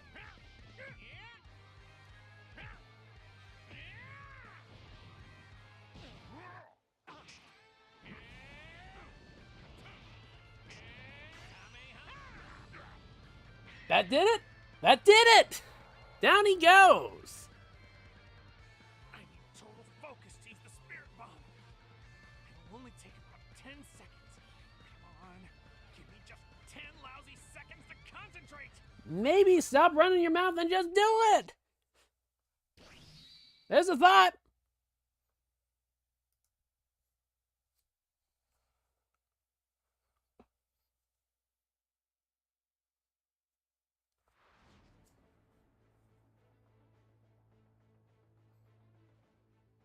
But yeah, you can tell those sequences are pre-rendered, and then it just kind of reverts to like a higher resolution still on the menus.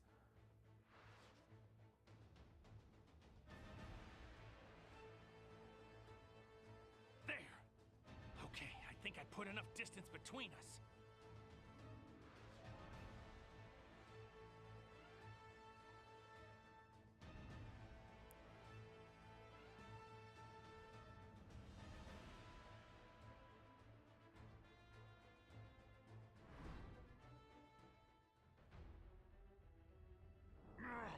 Coward!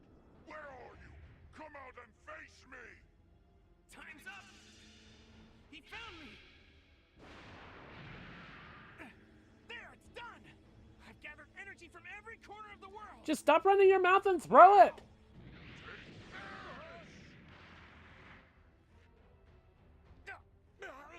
If you had thrown it instead of running your mouth, he'd probably be dead right now. This is the end of the line, Kakarot! Even if you do manage to come back to life, this miserable planet won't be around anymore! Die!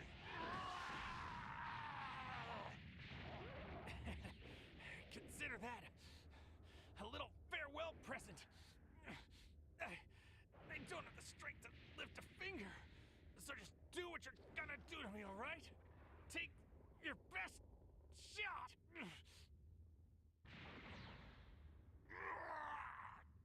Damn you, Kakarot!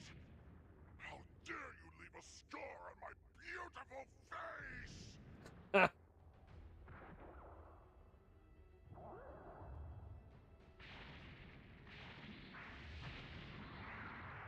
Uh-oh. Just for that, I'm going to crush you like a grape!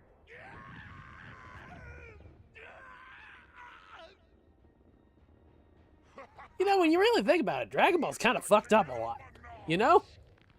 I mean, there's so many scenes where it is just dark as shit.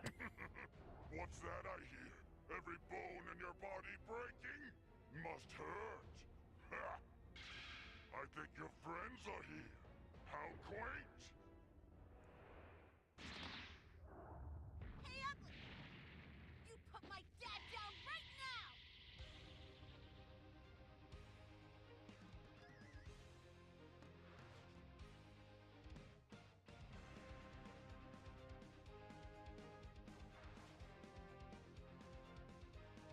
I feel like these sequences probably could have used a narrator.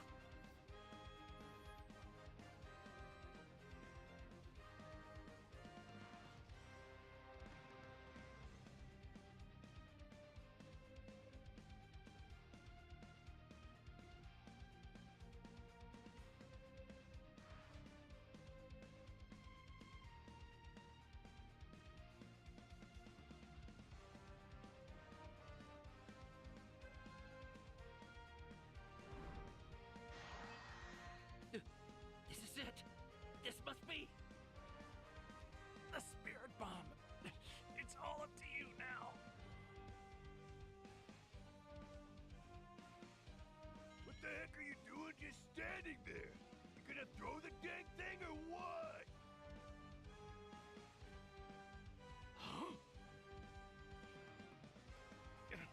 No choice now.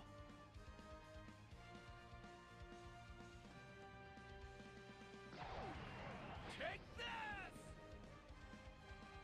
Ha!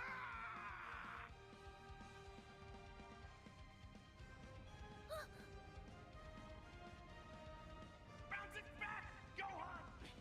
I promise! It won't hurt you!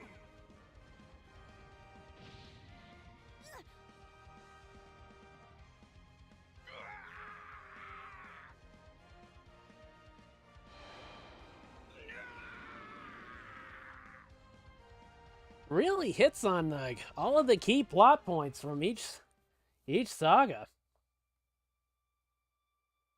Oh crap.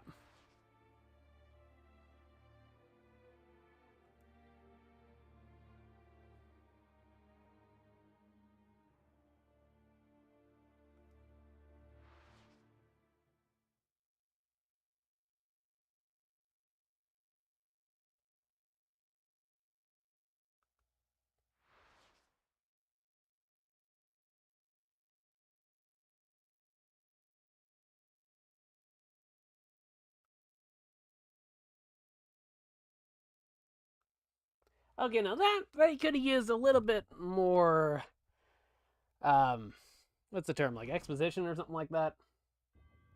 How did they go from, you know, Vegeta getting away, Goku letting him go or whatever, to, oh, suddenly everybody knows about Planet Namek and they have Dragon Balls. It's like, how did we get to that point? But aside from that, you know, I mean, it's like it does a good job of mostly summarizing the key points from the Dragon Ball story.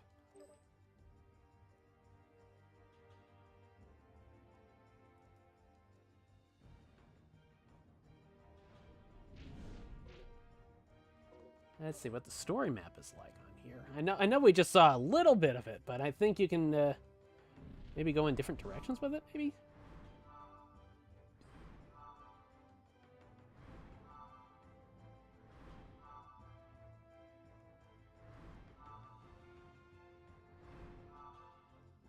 Kinda takes a while to get through the main menu.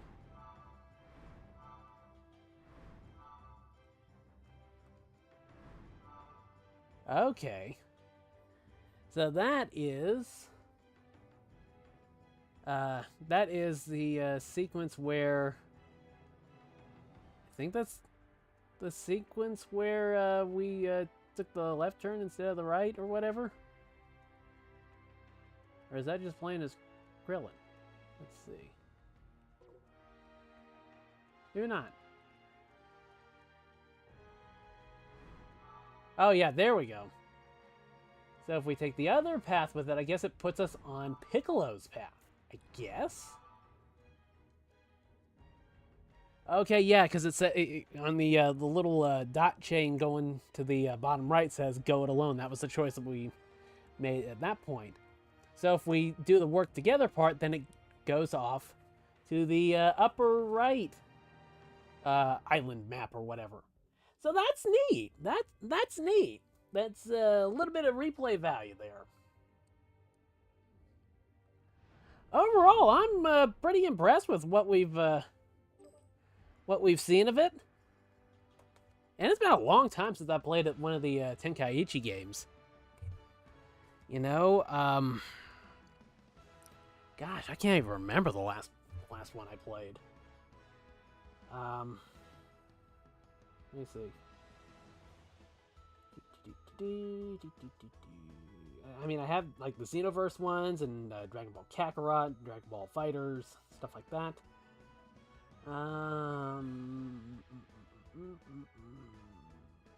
Maybe Ultimate Tenkaichi on the PS3. Apparently, I have that one, but man, that's a long time ago. Let's see, when did that even come out? 2011. Jeez. But definitely a neat game. I'm definitely gonna go through the episode battle some more. But we are going to switch over to some Final Fantasy Tactics. So I'm going to get that set up.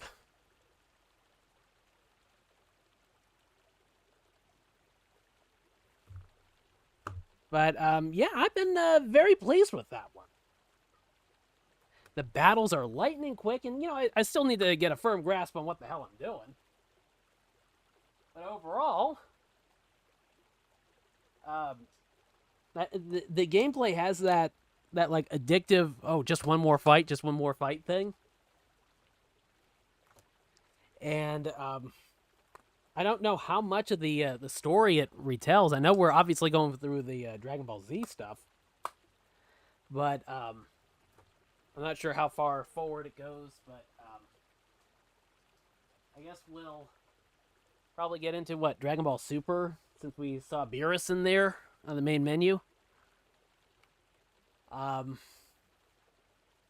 yeah, that is Dragon Ball Sparking Zero running on the Switch 2. And I mean, yeah, I know you can get like a higher frame rate or higher resolution on PS5 or whatever. But honestly, the performance is fine as it is. And you know, then you have the portable mode as well, you know? And I played it portably yesterday, and it looked really good. So, yeah, I mean, it's another solid Switch port. Okay. So now we'll take a look at Final Fantasy Tactics, the Ivalice Chronicles. And as you can see, we have the enhanced version and the classic version. And if you select the enhanced version, it will say the enhanced version is based on the original 1997 release of Final Fantasy Tactics, but features full voice acting, additions and adjustments to dialogue, and animated character portraits to provide a more immersive way to experience the story. This version also boasts higher resolution graphics with an updated user interface, along with improved controls and optimized game balance, making it an ideal choice for returning players and newcomers alike. It has the controls there. And then there is the classic mode. The classic version is intended to be a faithful representation of the original 1997 release of Final Fantasy Tactics. Using the English translation from 2007's The War of the Lions version, which was the PSP game if I recall correctly, it adds functionality improvements such as autosave to provide a smoother experience to those who wish to enjoy the game as it was originally created. Please bear in mind the following when playing the classic version. Certain in-game movies and sections of text appear as they did in the 1997 version. Okay, so maybe I'm just jumping to conclusions because I don't have a firm knowledge of how the original version was. But when I hear stuff like, you know, it's like a faithful adaptation of how it was in 97, I'm wondering, is there like some dialogue that might be more offensive in today's social climate or something? I don't know, because I mean, it seems like they put like something relatively similar to that in the collection of mana, I think it was, from a couple of years ago. I think there was like some Game Boy games that had some changes to the dialogue if you played like a modern version of it or something like that. I can't remember the exact situation, but it was something like there might have been like some offensive dialogue in today's culture that was in the game when it came out in the 90s, I think. Maybe I'm misremembering that.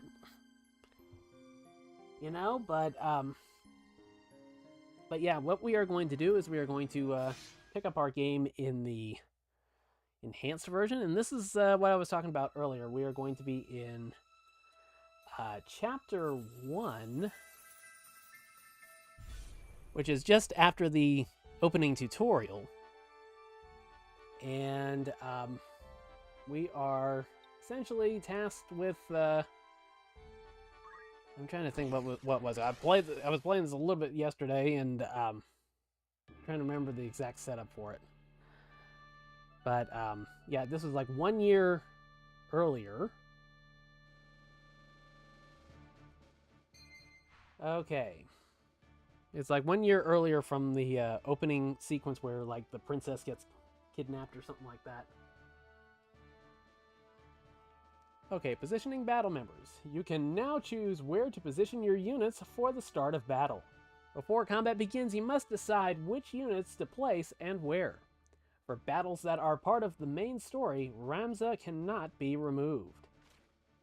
Positioning battle members. When selecting your party, move the cursor to a unit and press the X to view its status screen.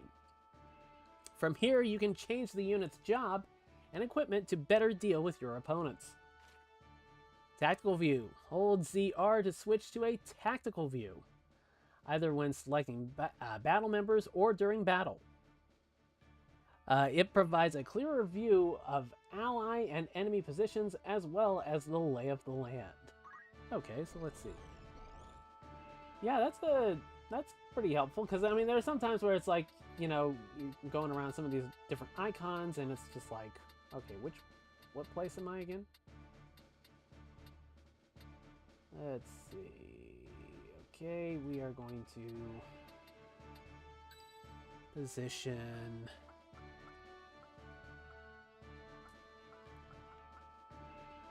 I guess here. Nothing can Bess, stop me. Understood. Genoda, Onward. Claremont, and I guess that's what we'll go with. To battle.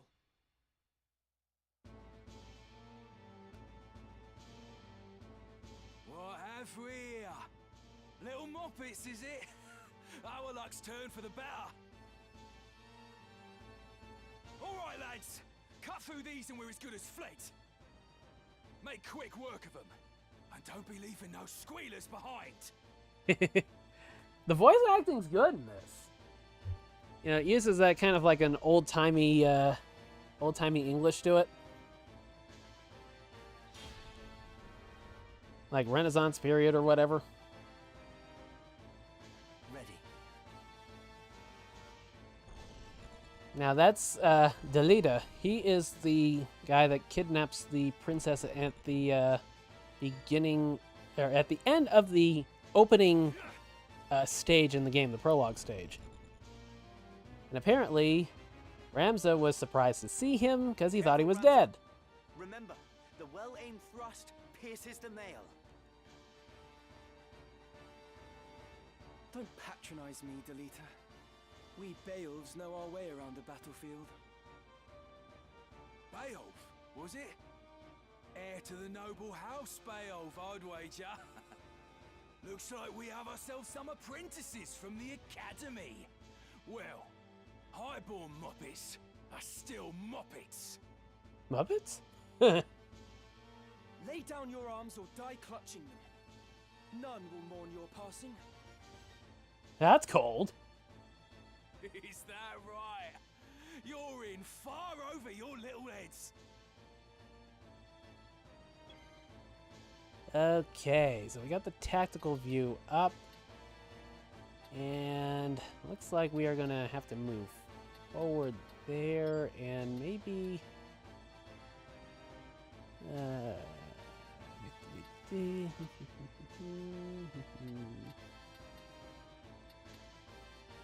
we'll move.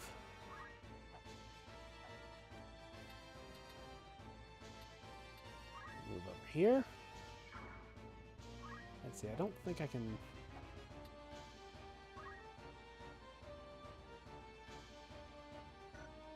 Okay, I don't think there's any way I can attack, so I guess I'll just have to wait there and face that direction.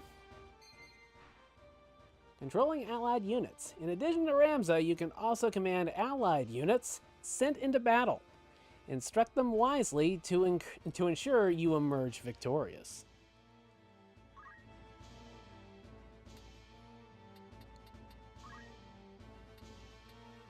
Let's see.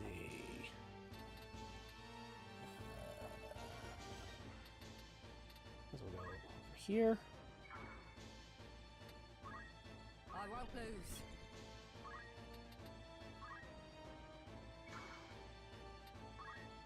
For victory.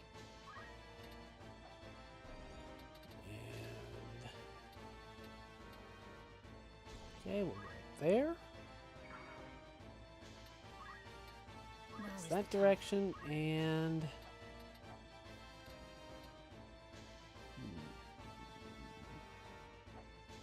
I think staying to the back is probably the best solution. Go over there.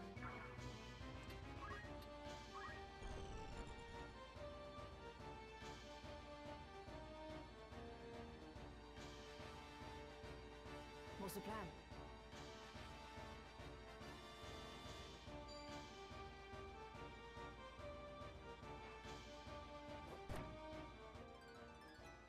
I'm getting the hang of this.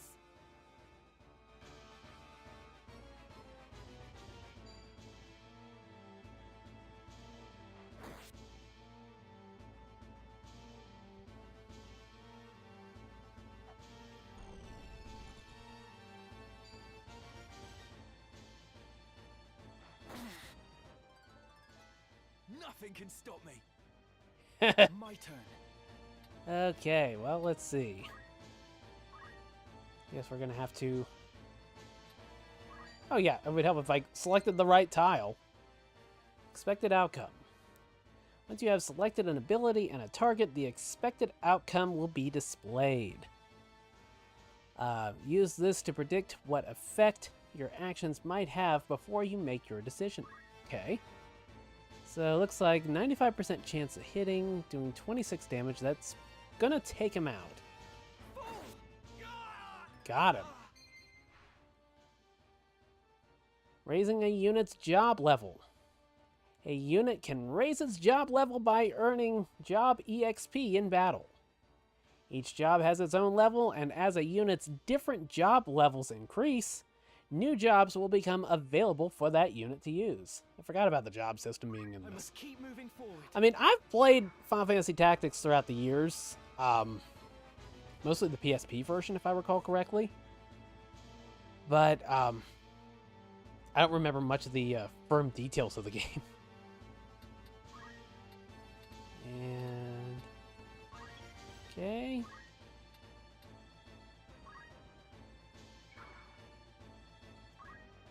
Let's see. Fundamentals. Throw stone. I guess I can...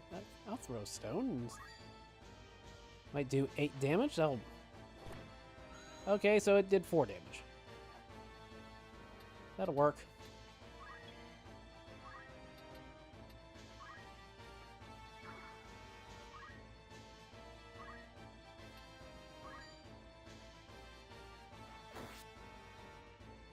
That's a good hit as well. And...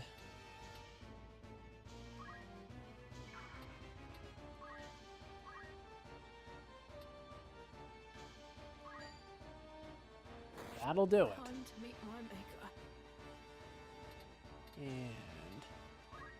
it's that way.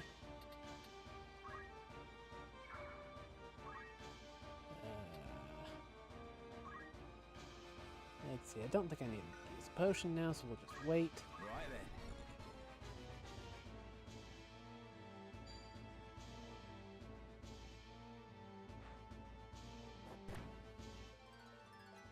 See that?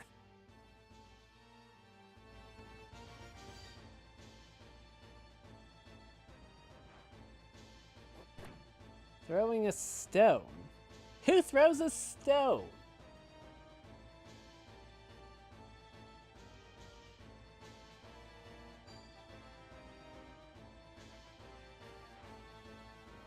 Just getting started. Okay. It's time.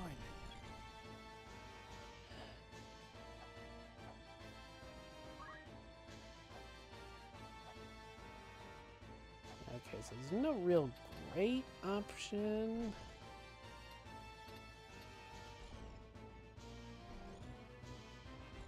Let's see, change display. Okay, we'll move Ramsa over there, and... okay, I can't attack. Don't need to do that. Guess just... do that.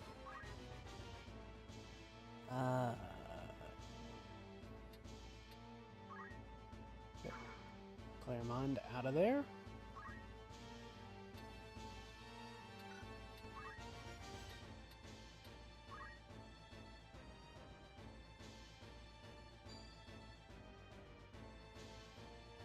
So that's going to do some pretty good damage.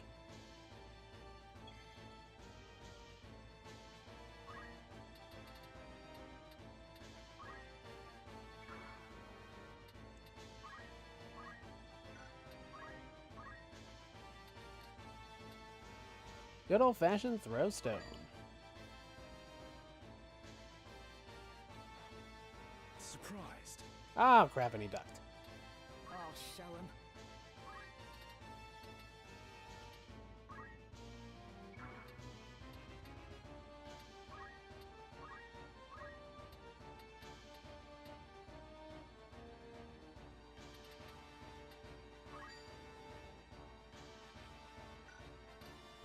Okay, so that's not gonna hit the target. So, okay, so let's see what happens if I throw that there.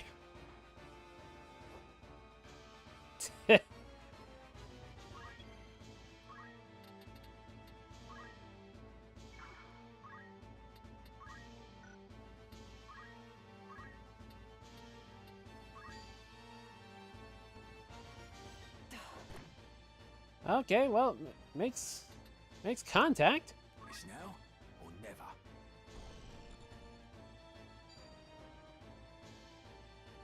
10 damage to Remza.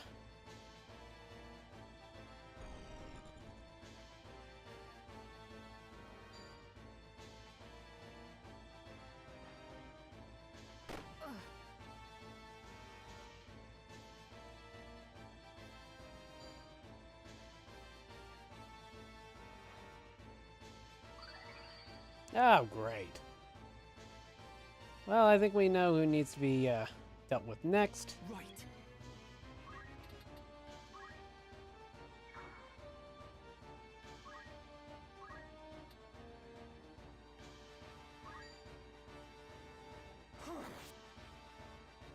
That's a solid hit.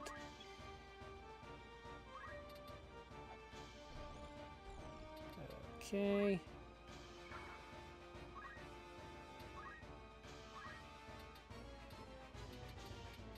Not close enough to Ramza. Let's see.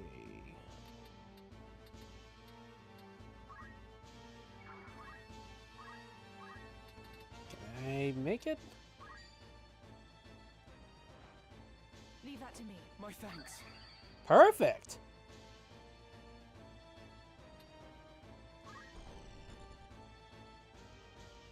And this is playing on the more story-focused difficulty. I think they call it Night. I think it's Night, something like that. I mean, I'm enjoying it.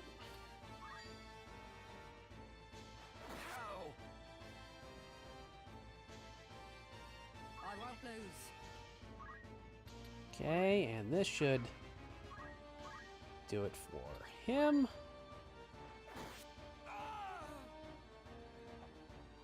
Okay, we're in good shape.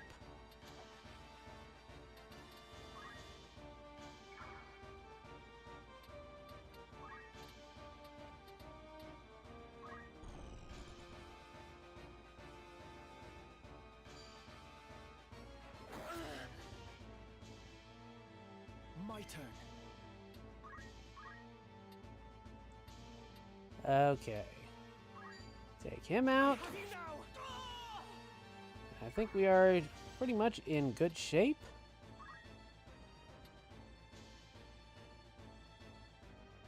For victory.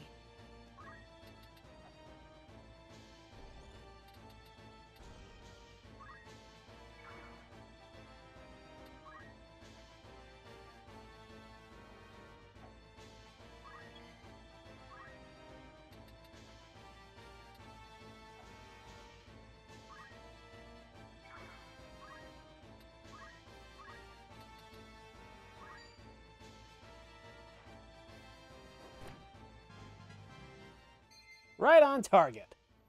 Raising a unit's level. A unit can raise its level by earning EXP in battle, duh. When a unit gains a level, its attributes such as HP and MP will increase, again, duh. With, the rate at which the various attributes grow depends on the unit's job at the time of gaining a level. Oh, okay. To new heights.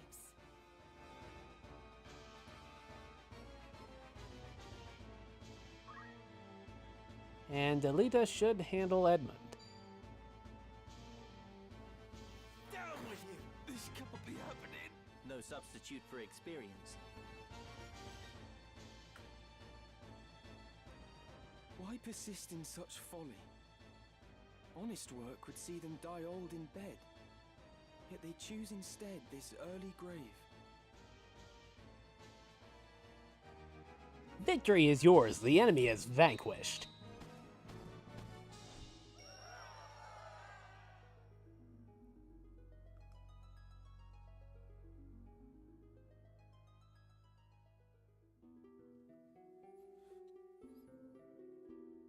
Barbeneth Beowulf, a great hero who had attained the distinguished title of Knight Gallant, approached the hour of his death.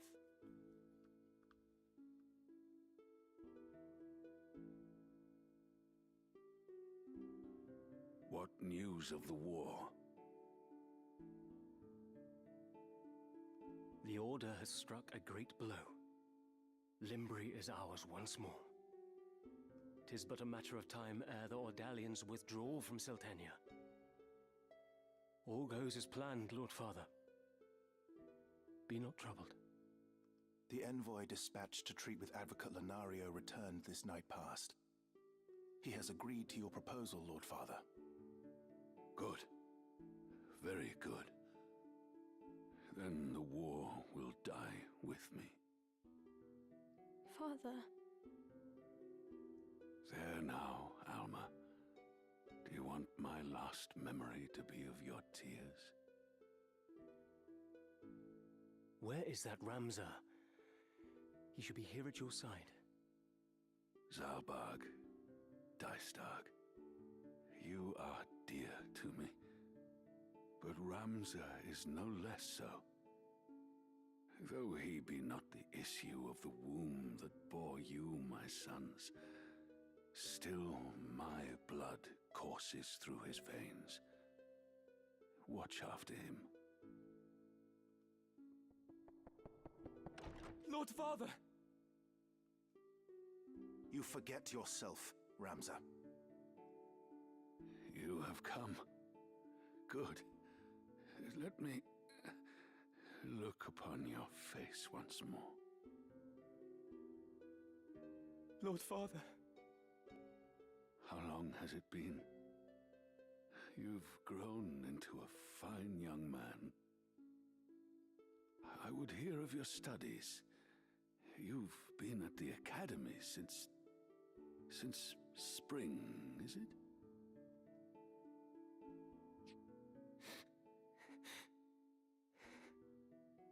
Hear me, Ramza. Good voice work in this. For generations, we Beowulfs have stood foremost of those who serve the crown. Ours is the soul of the knight. Become a knight worthy of your name. Tolerate no injustice. Stray not from the true path. You will know the path you must walk. A Beowulf can walk no other. I will not fail you, Father. Your friend, Delita. He is a good boy. He is low-born, but he can serve you well. I've made arrangements for him to enter the academy. You should have seen the look on the headmaster's face.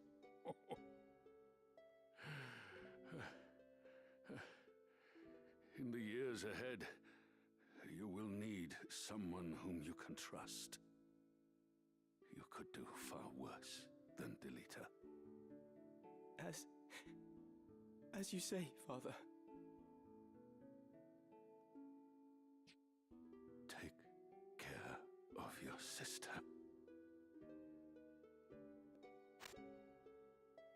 And show these brothers of yours what it is. What it is to be a knight.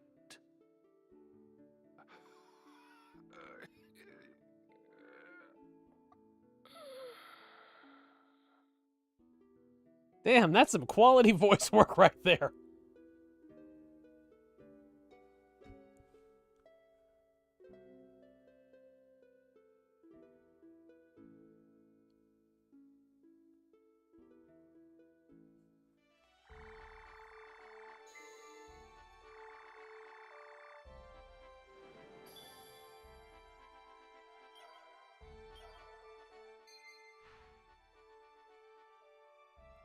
The main menu.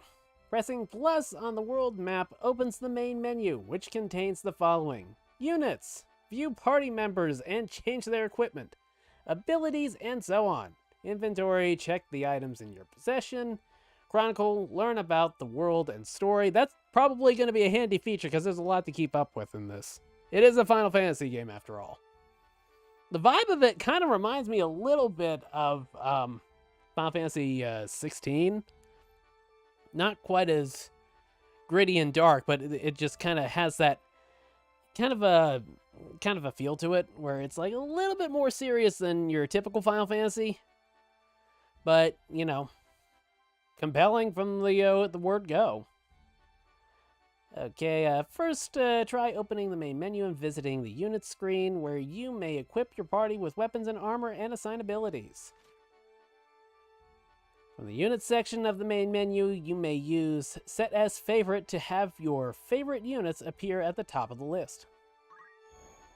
Seems like this is good to have like a crazy amount of party members at your disposal, kind of like the Fire Emblem games.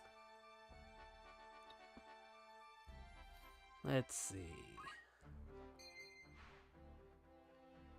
The unit screen, then move the cursor, press A to view its status. From there, you can learn more about the unit, equip it with weapons and armor, and learn and assign abilities, change its job, and more. You can change the order in which the units appear by pressing Y to move them around one at a time. Units can also be registered as favorites by pressing plus. Let's see. And they also have guest units, which are characters that only appear in certain stages, chapters, or whatever, and you do not control them. Let's see. Let's equip Ramza.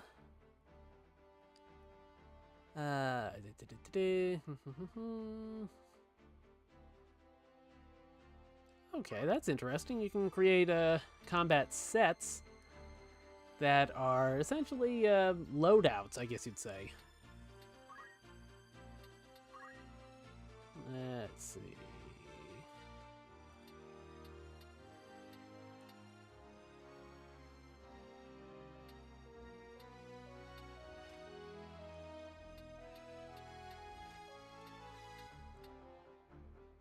Okay, that can dual wield.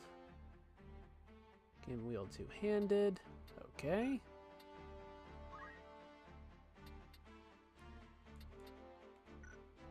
Okay, so I guess you can equip two different weapons at once. Using the left hand or the right hand and left hand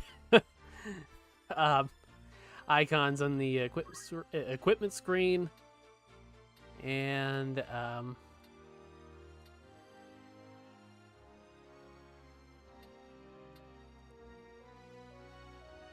okay, well, oh wait, let's see.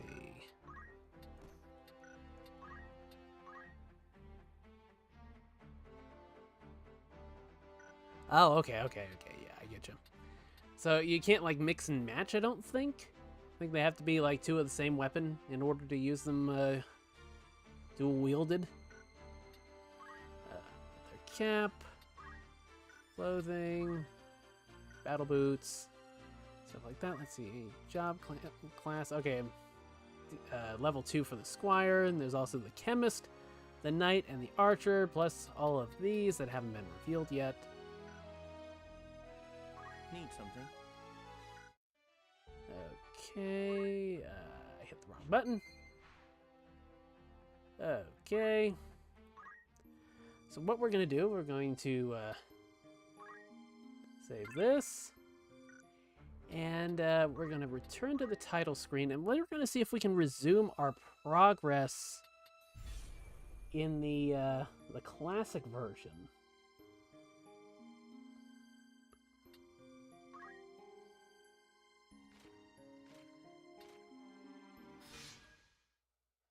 Let's see if this is much different.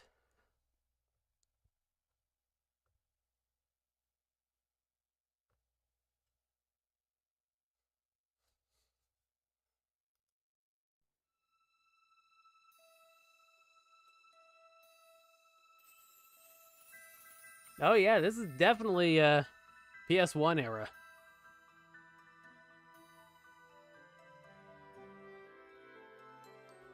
Seems to be mostly the same text that appears in the other version of the intro as well.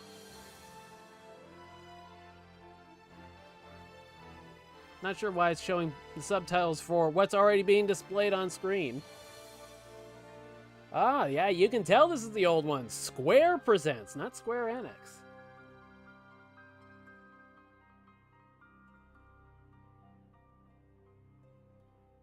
Oh, and the Japanese text on that. Of course, I didn't play the original on PS1, so if that was in there originally, that's news to me. Okay, let's see. Load game. No save data exists for this game. Okay. Tutorial.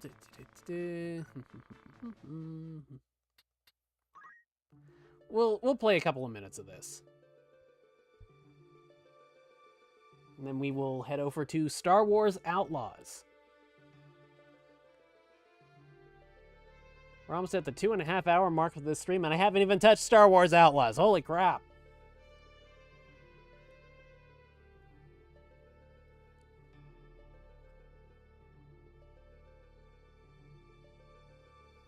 And let me tell you, that is faithful text. Let me tell you, because it's like, I'm sitting here looking at my monitor, and it's like, even though it's pretty big, and you can obviously see what the letters are supposed to be, they are not very clear.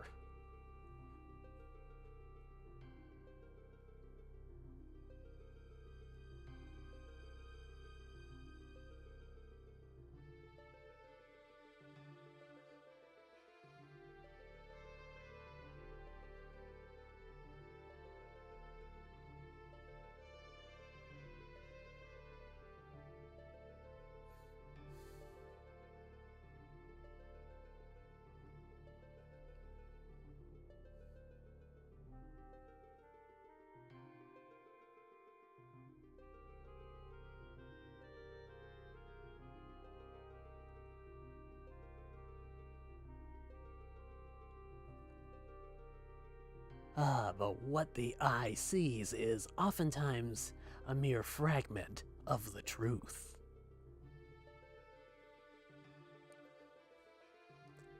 There was another young man, the youngest of House Beov,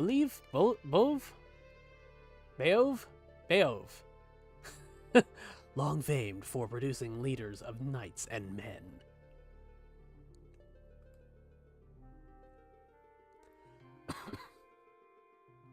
There is no official record of the role he played on history's stage. This is kind of reminding me of the Soul Calibur intros.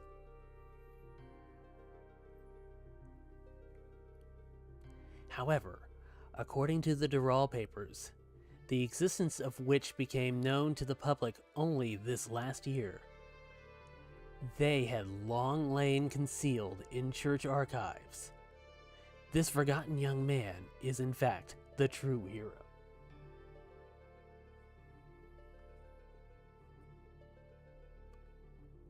The church maintains he was a heretic, an inciter of unrest, and disturber of the peace. Which account is to be believed.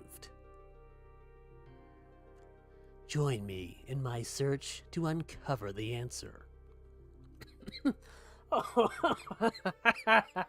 Oh man, I'm irritating the shit out of my throat. Okay, no more dramatic voice.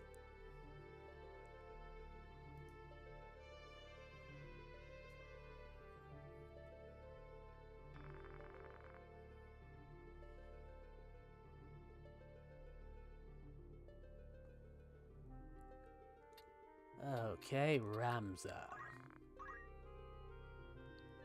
And let's see, it's December 26th, so we will do December 26th.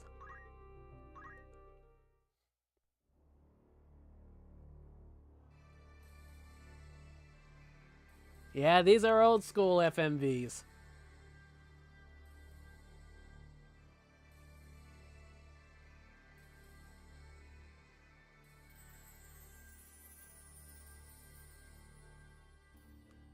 The Zodiac Brave story.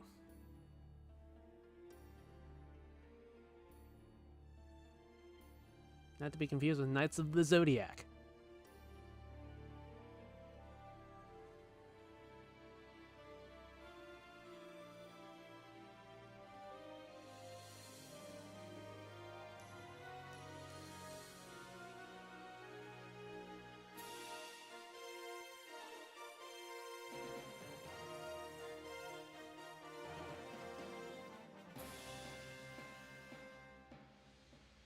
And again, that Japanese text, but with the English name. So I guess that English or the Japanese text was left in there to begin with back in the 90s. I never played the original.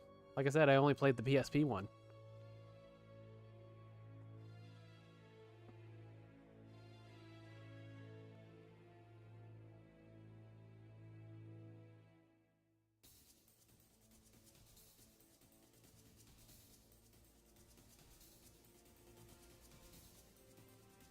I was going to hum the Chocobo theme, and then I remembered I didn't know what the Chocobo theme was. I recognize it whenever I hear it, but I can't recall it off the top of my head.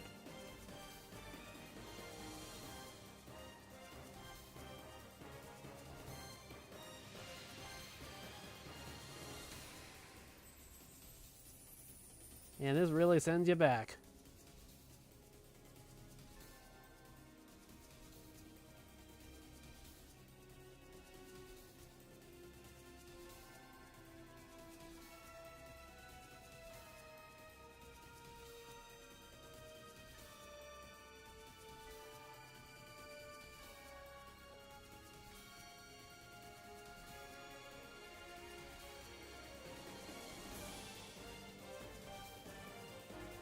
You know, animated cutscenes like this kind of reminds me of another 3D animated thing that was popular around that time, Beast Wars.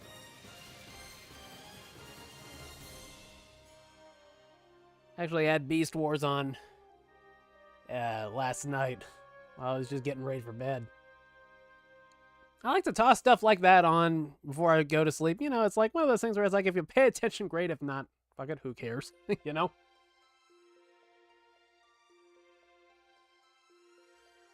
Man, they've got that old PS1 era shimmer down to a science.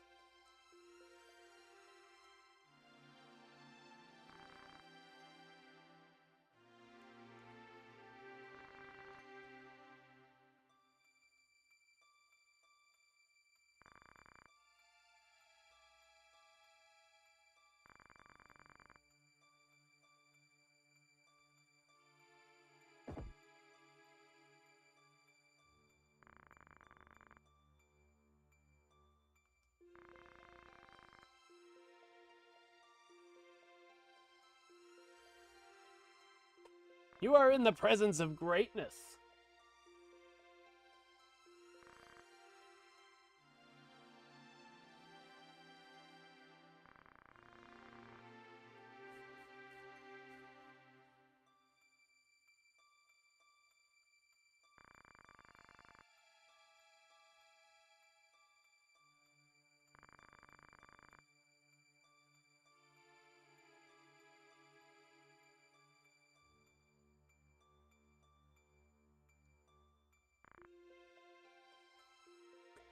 From what I remember of the cutscene from yesterday, this is pretty spot on.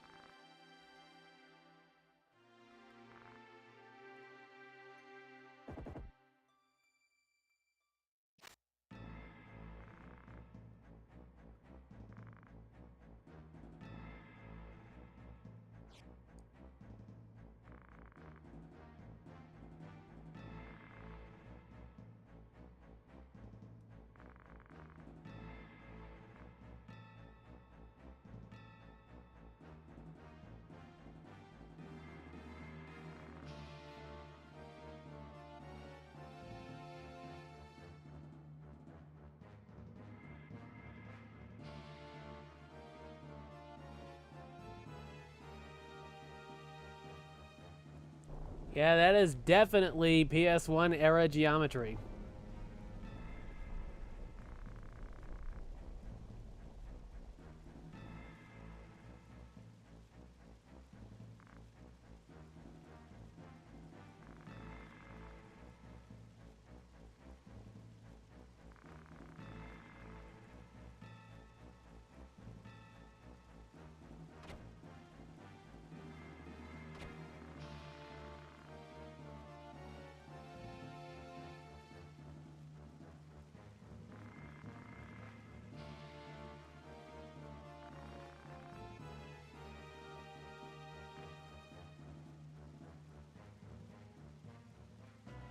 Yeah, you know shit's getting real when they start walking in place.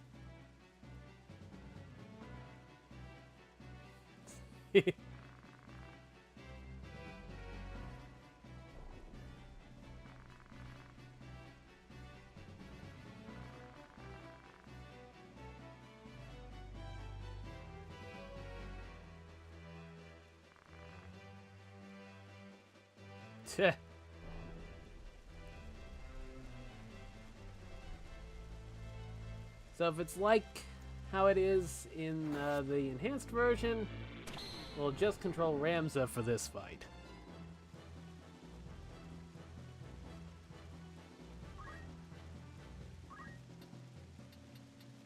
Okay.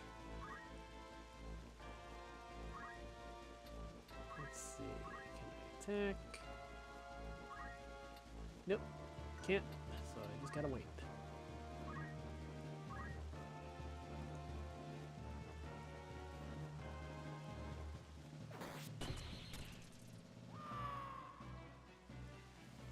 One hit kill.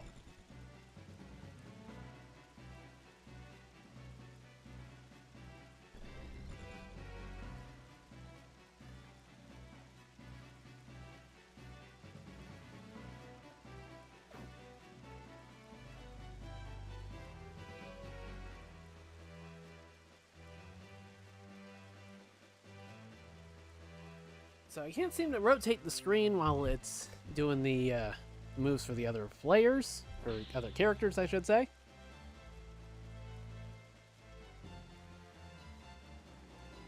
Yeah, me too. It's like, you know, this old school look. It just sends me just spiraling back in time.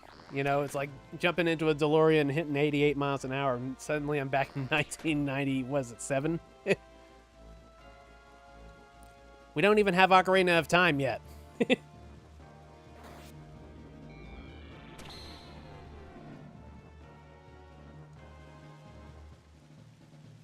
I gotta say, this is, I mean, either way, whether you want the enhanced experience or something more faithful, I mean, they really made the right call in, let's see. They really made the right call in, you know, kind of covering their bases.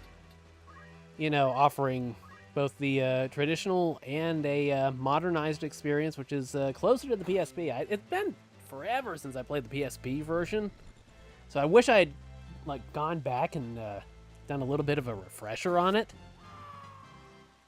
so I could see what's closer to that.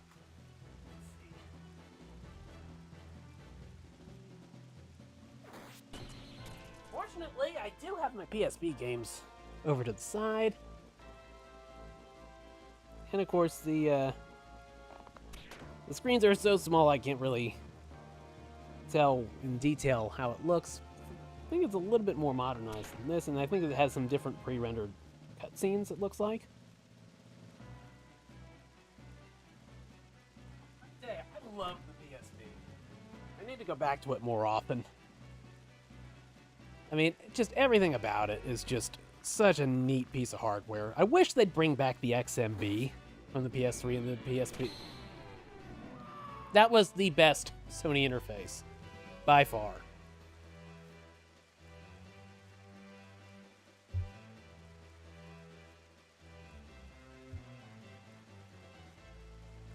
Oh yeah, they really sped things up for the CPU? Yeah, I mean, this is more the pace you'd expect from like a modern, JRPG or a tactics type game.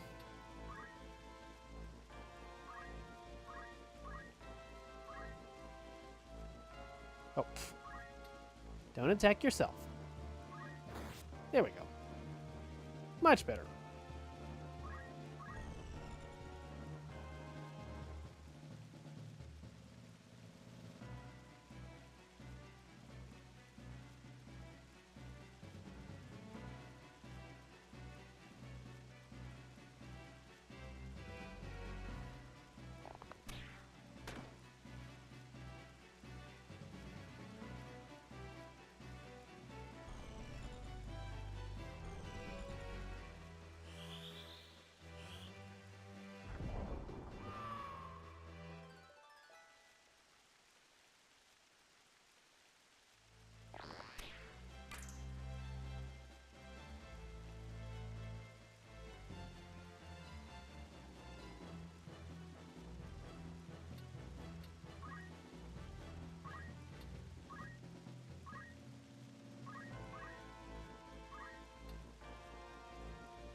Just about there.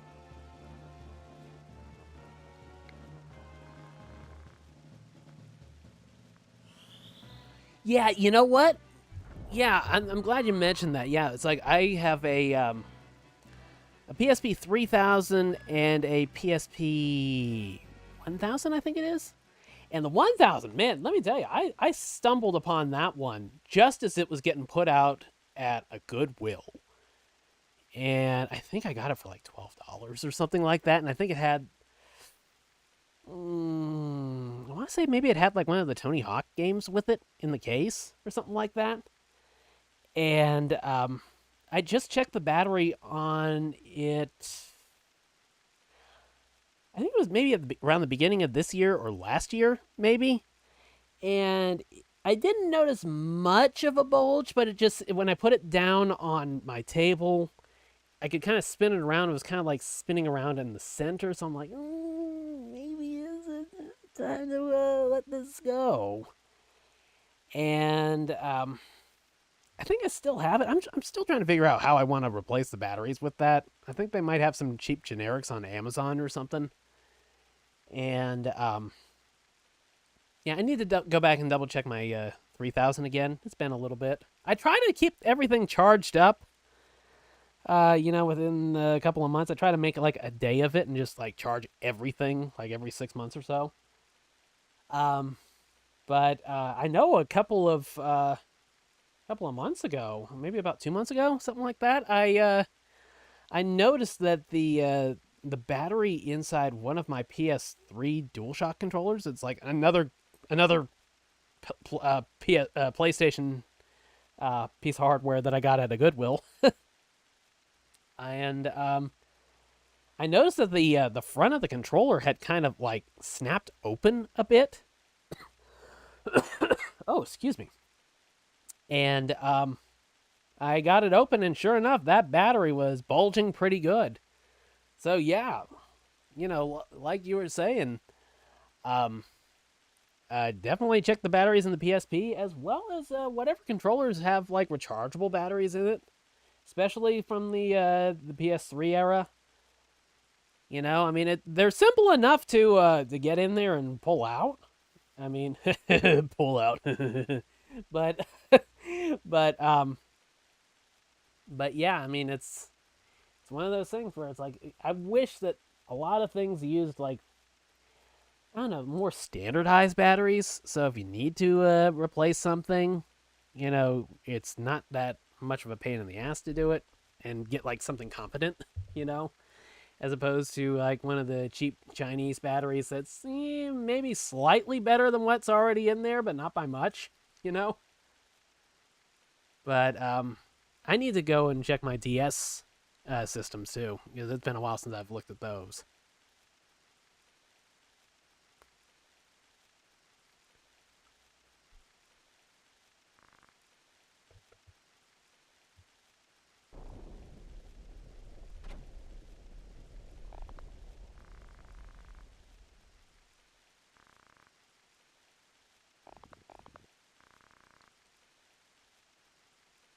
You've got a pretty mouth.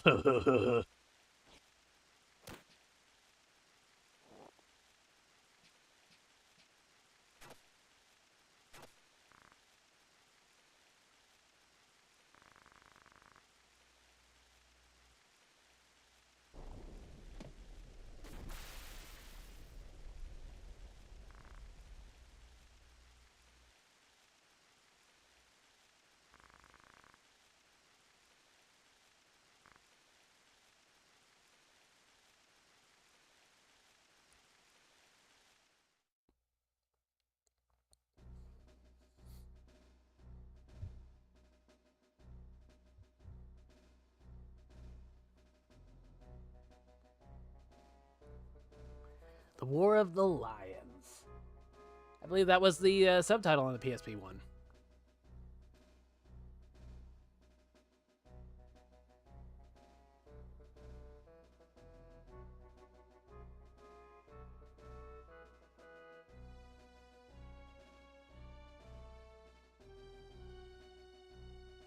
In the modernized one, it was mentioning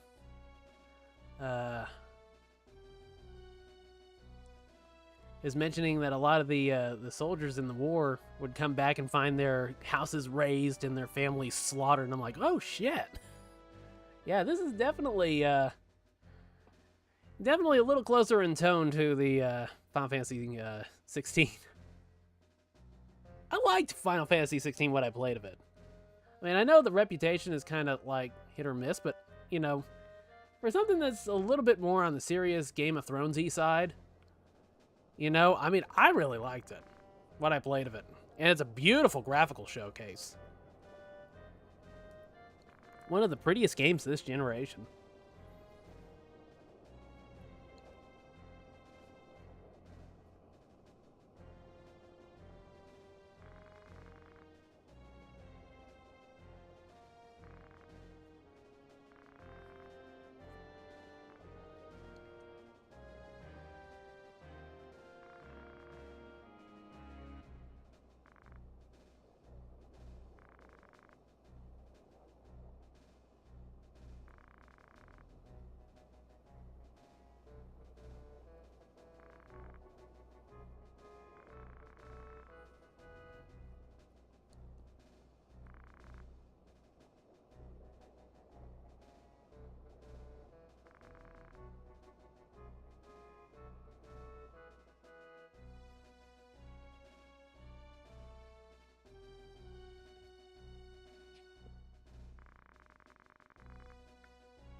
Man, this really is just pure 90s Square.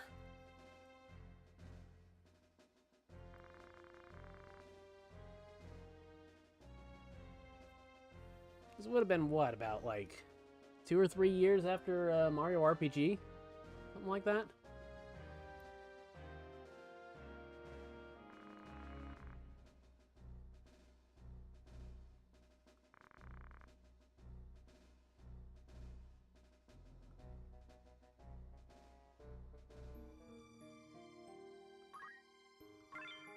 So yeah, it looks like separate save data depending on whether you want to play the enhanced, modernized version of Final Fantasy Tactics, or if you want to play the more retro-themed PS1 era version of it.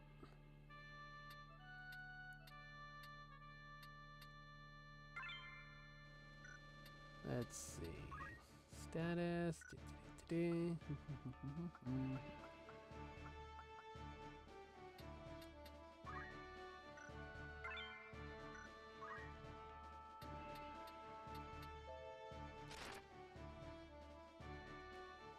Alrighty then. Well, since we have checked out both versions of Final Fantasy Tactics, I think I'm going to take this moment to move things over to Star Wars Outlaws, and I will be back in just a moment. I also need to get something to drink. My throat has, like, totally dried out on me. Okay. I'll be back in just a moment.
Alrighty. So now my throat is far less dry and raspy than it was a moment ago. Let me tell you, when I get to talking a lot, my throat just totally dries out on me. I got kind of like a raspy, deep voice, I guess you'd say. And sometimes it just, the rasp just causes it to like kind of get irritated pretty quickly. All right, so Star Wars Outlaws on Nintendo Switch 2. And as far as I can tell, the physical version as well as the digital version for Star Wars Outlaws on Switch 2 includes the Season Pass, which has 2 story packs to extend Kay's journey, an exclusive mission, Jabba's Gambit, and let's see, an additional cosmetics. One kind of looks like Han Solo, and I'm not sure quite what the detail is with that. I mean, good lord. You know, I'm looking at the back of the box, and you remember how, like, the back of the box was, like, it used to be, like, overwhelmingly about whatever it is you're playing? It's like, I'm looking at Star Wars Outlaws, and, like, God, I mean, we're talking about 3/4 of the back of the box, maybe even more than that. Maybe about 80% is just taken up with various, you know, disclaimer text and language this and players that and game cards and stuff like that. And you have literally about an 1.5 inch, you know, an 1.5 inch tall box that goes from side to side on the back of the box that actually shows anything to do with the game itself. What you're buying. That's the back of the box is supposed to advertise whatever the hell you're getting. Gaming. Woot woot. All right. So this kept me up until 1:30 last night. Man, it's like my eyes just were getting so heavy towards the end. It's like I didn't want to put it down, but I had to put it down.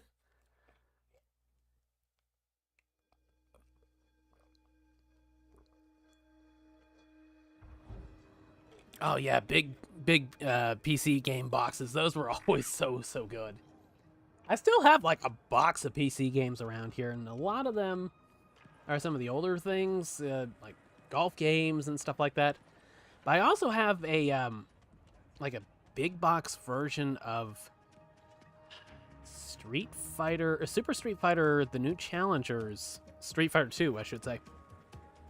And I can't remember if it was like DOS or Windows for it or something like that. Like some, you know, really, you know, some really, you know, early PC ports of like arcade games, like that kind of era. I think they also had a Mega Man X port on computer, and I used to have that too. I think it actually came with a gamepad or something. Maybe I'm just completely making stuff up at this point. But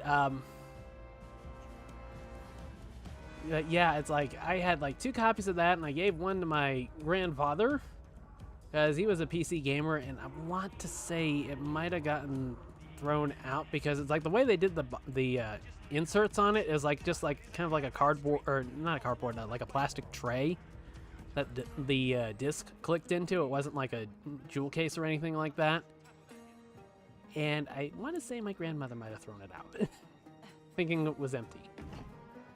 Oh well. I still have my copy, so that's what matters. So yeah, here is Star Wars Outlaws running on the Switch 2. And, I mean, I gotta tell you, I mean, it looks pretty good.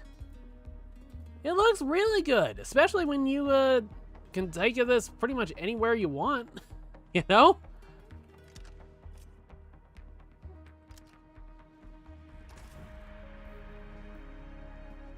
You know, it runs at about 30 frames per second.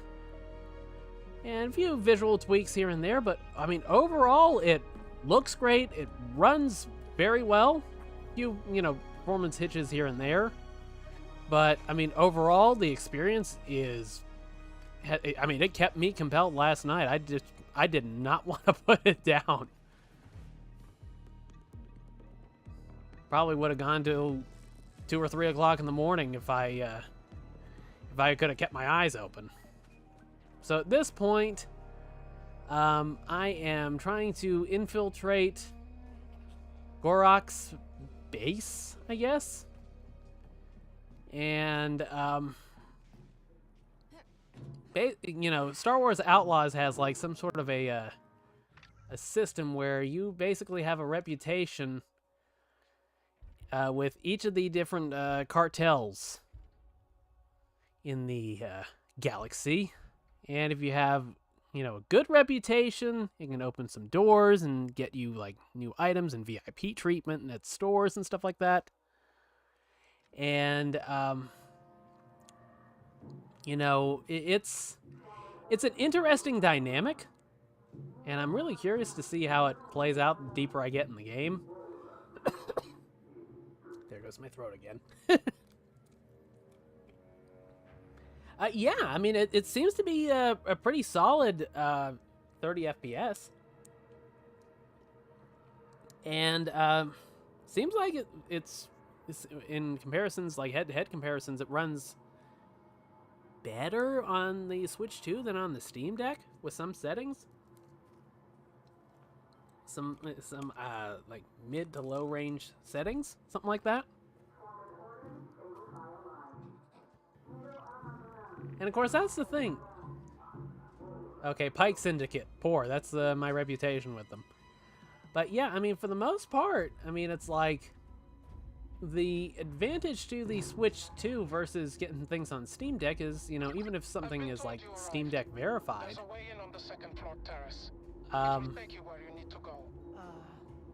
you know, it's like everything is like generally pretty well optimized for the Switch 2 or Switch in general.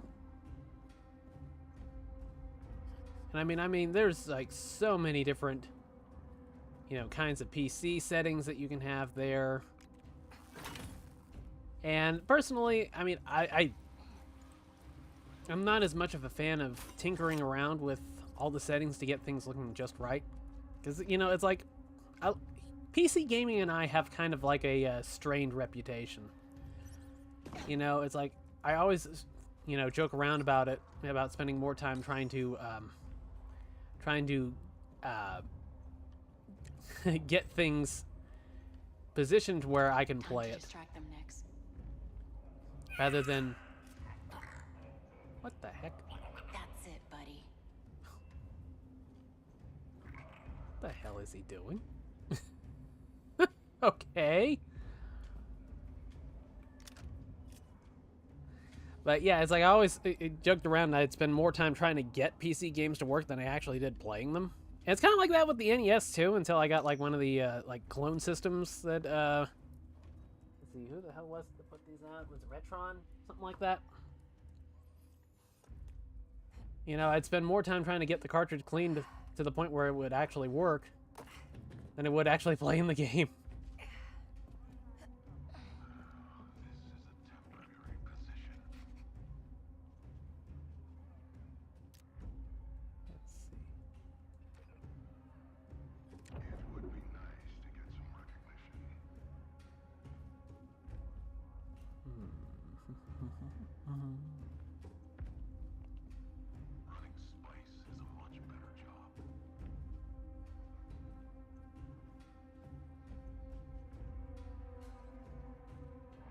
And this is using the earliest loadout in the game. I don't think there's much of anything you can change right now.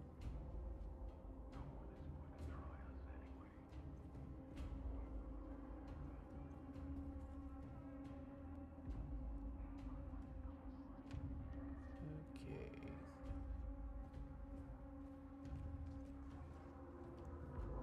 In we go.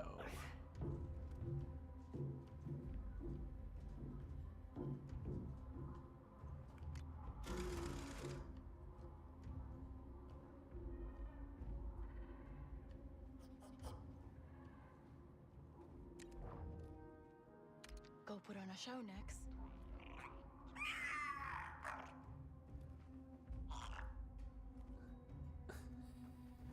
Okay.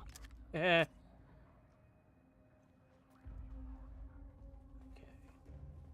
Got 2 of them there. And I don't think getting into a shootout with either one of them is a good idea.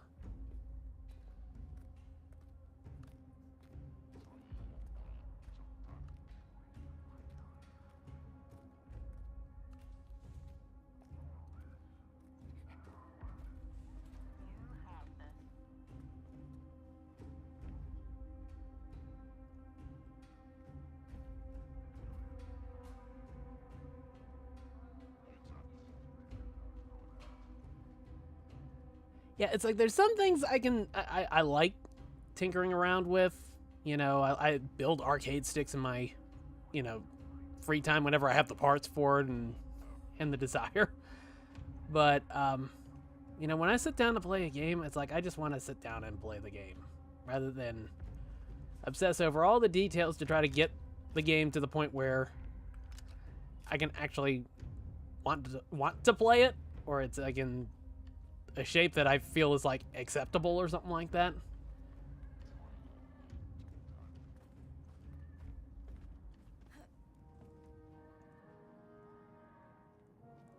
Okay. Oh, whoa. For some reason I couldn't jump up there. Guess I'm not supposed to jump up there. Invisible boundaries. Visible boundary lines. Okay, so we have 2 goons over there.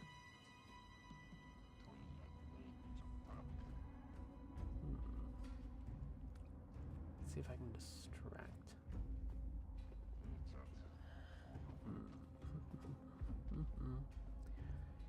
This is like a little bit Splinter Cell, a little bit Uncharted, but in the Star Wars universe.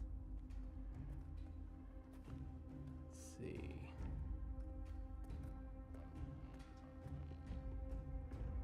Oh, great. Now there's 4 of them.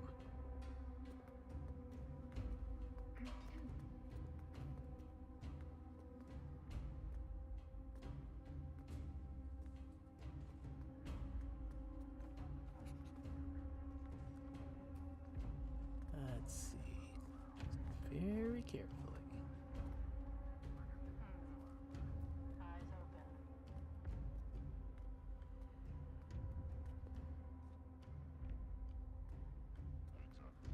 If I hold up one of let's see, what's his name again?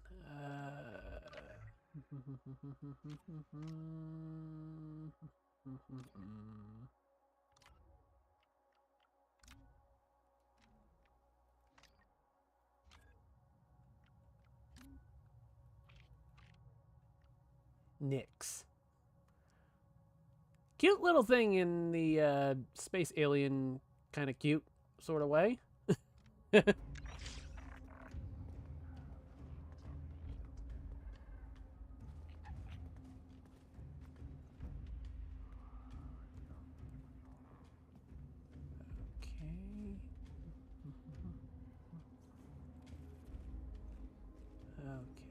so what I need to find is over here somewhere. Okay, somebody over there. So let's sneak very carefully around over here. Smooth.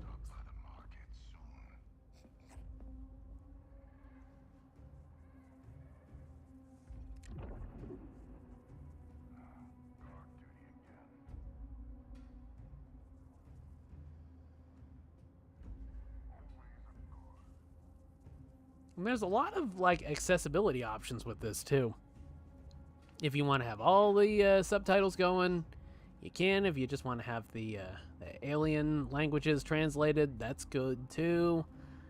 I think they had some different settings for color blindness, stuff like that. So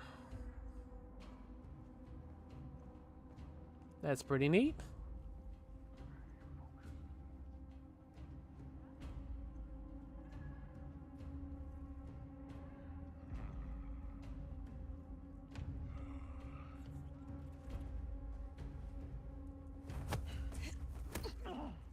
Good night. Okay, come on. Get the blaster. Get the blaster. Take the blaster. Why can't you take the blaster? Take the blaster! Damn it.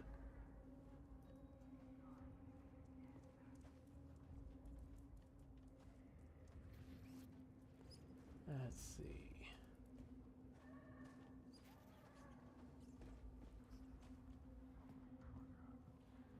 Okay, let's... And of course it does do like the whole yellow paint thing with some of the ledges. Okay, there. You might have seen like a little slight stutter when it was auto-saving. That's one thing I've noticed, but, you know, it's saving. It's not a big deal. You blink and you miss it, quite literally. This looks like the way in. Now this, the data spike thing, you have to hit the ZR button in time with the flashes of the yellow light and when the little reader thing snaps back and forth.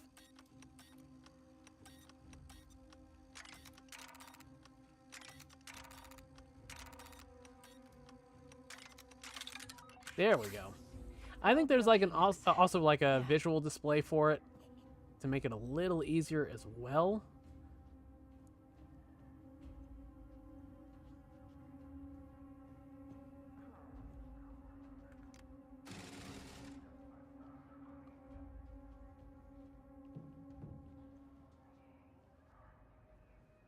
Now, how do we get up there?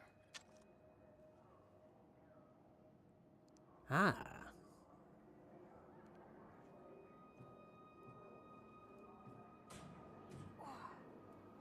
Ooh, wrong button.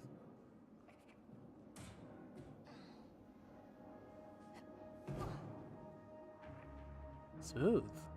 Subtle. Okay.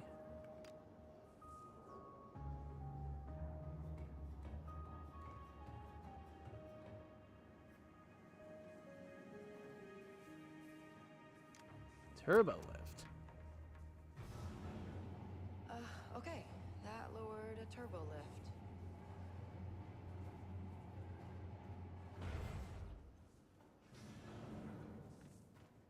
Okay, so I'm thinking now...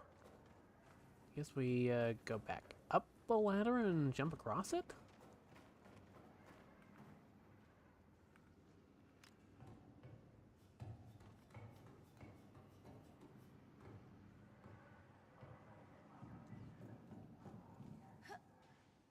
That'll work.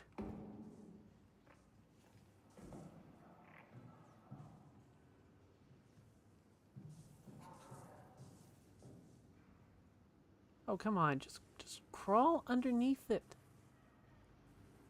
Why can't you crawl underneath it? Why do you have to have Nyx hit a button? Psst, Nyx, push that button.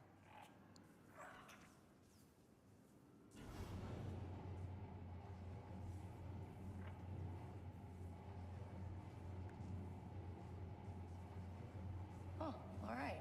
This'll work. Okay, and then just jump to there.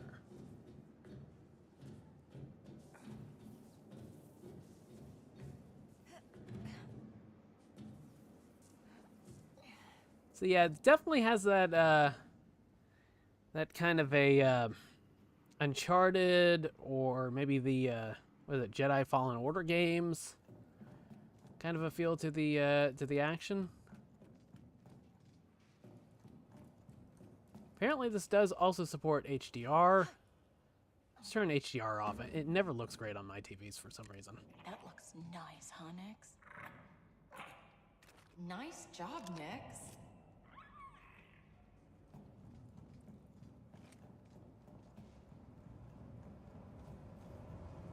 Okay, what can we do here, Nyx?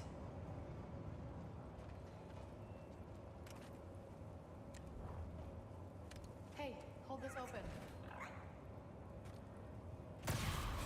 Oh, almost fried the little thing.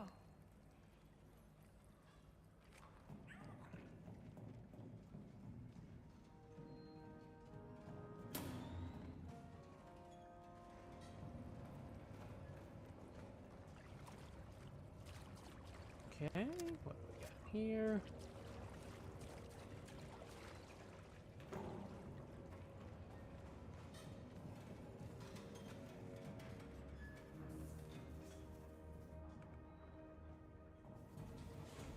So that's obviously the exit, and I don't think there's much else there. You doing okay, buddy? We just gotta do a few jobs like this before we hit it big, alright?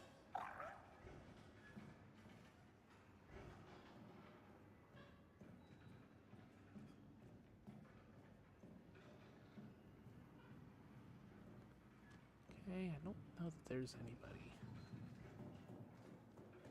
here. Alright.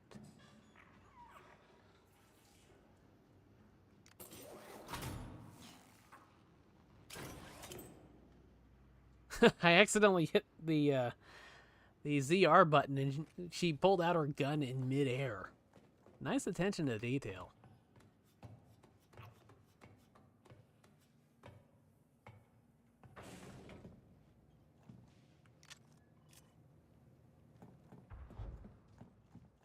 This pike operation looks huge. Wow. Must have a sweet deal with the Empire. There's the tower. That energy barrier might be a problem, though.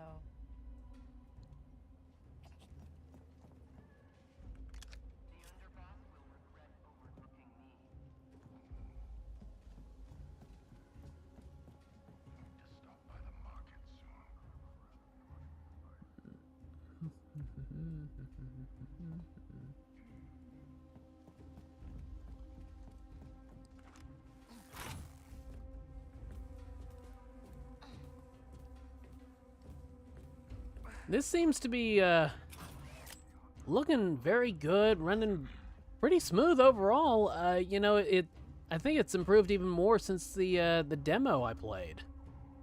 Seems like it got 1 or 2 performance patches since then.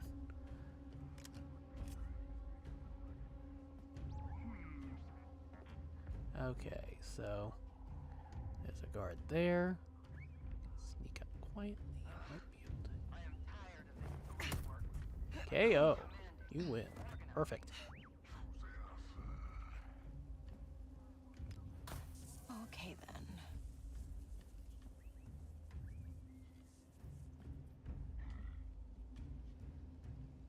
Let's see. Oh, there's somebody down there.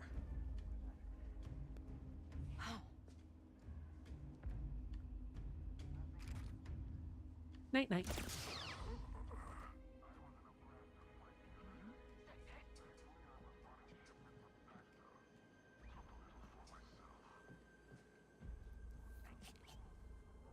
Okay, so we got 2 over there. And let's see, we have a way down here.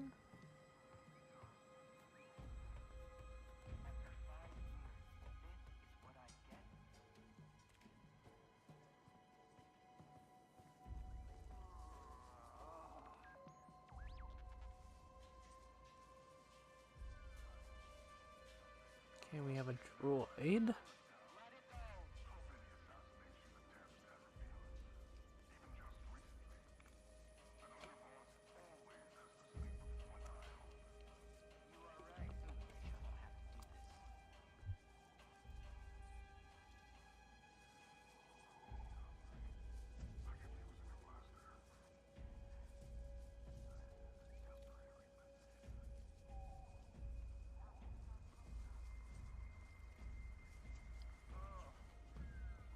Let's see. I want to just go and blast it. Probably attract a little too much attention.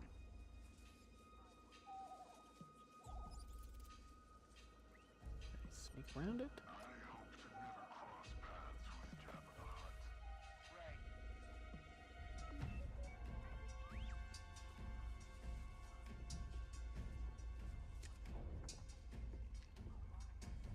Oh no. Okay, let's...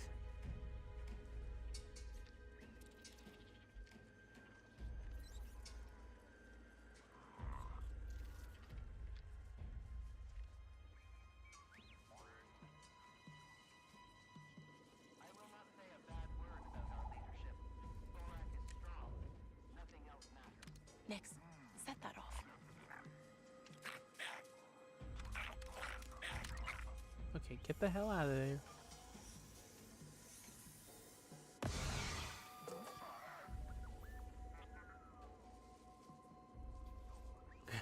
Okay,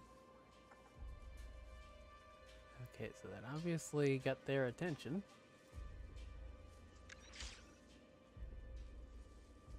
The Ashiga cannot be trusted. Choose or not.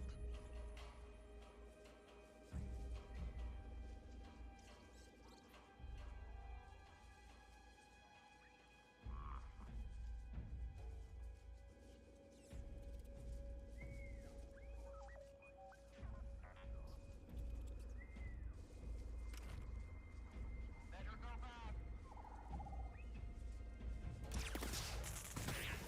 Oh shit! Oh, I was just trying to stun it. I didn't intend to just blow the damn thing up. Oh shit. R.I.P. Astromech Droid 69-67. I don't know.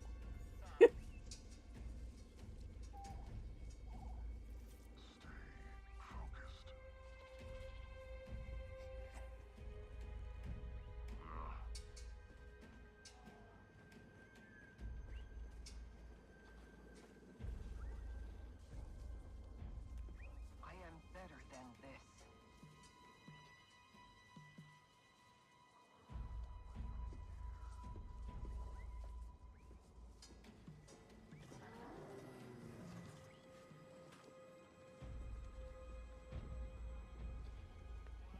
Let's see.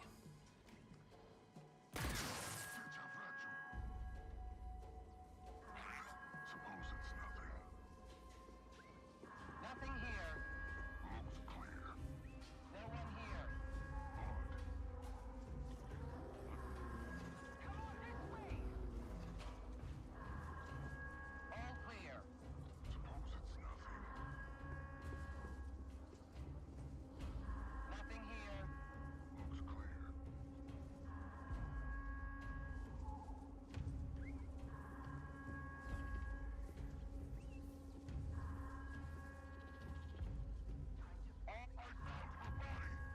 Was that one of ours?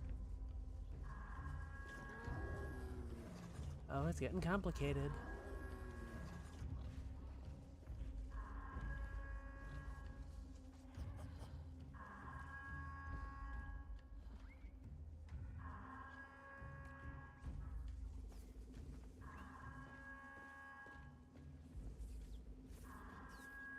Search over there.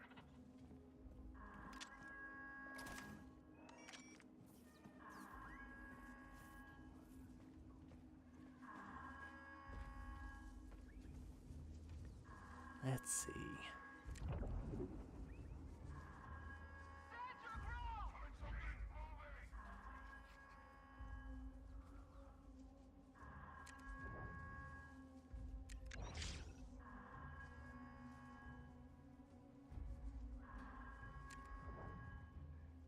She was too quick. How do they know it was a she?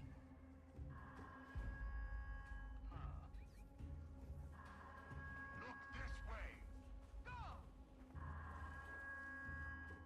Okay, we got a lot of moving pieces. At least 4, 5, 6, 7, 8 potential. Okay, we got one on site. I do not like this. Never mind.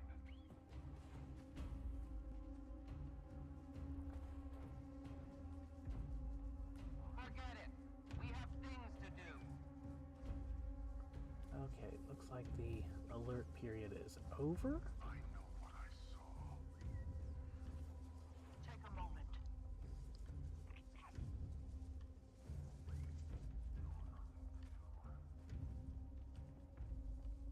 Nothing to worry about. Nothing.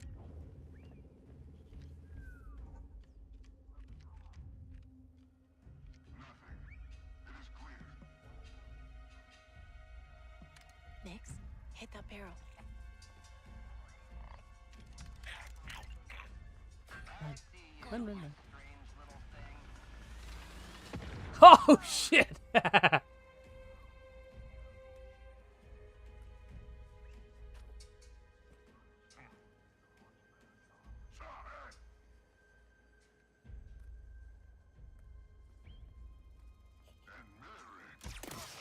Got him.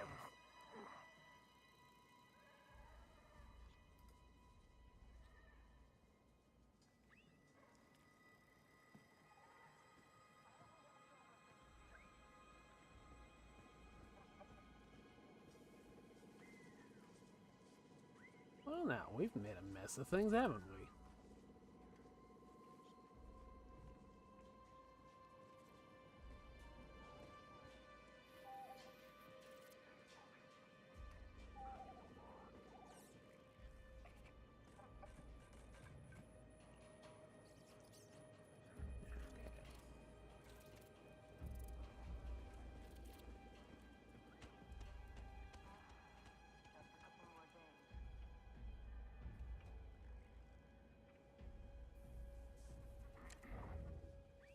Wreck that terminal next.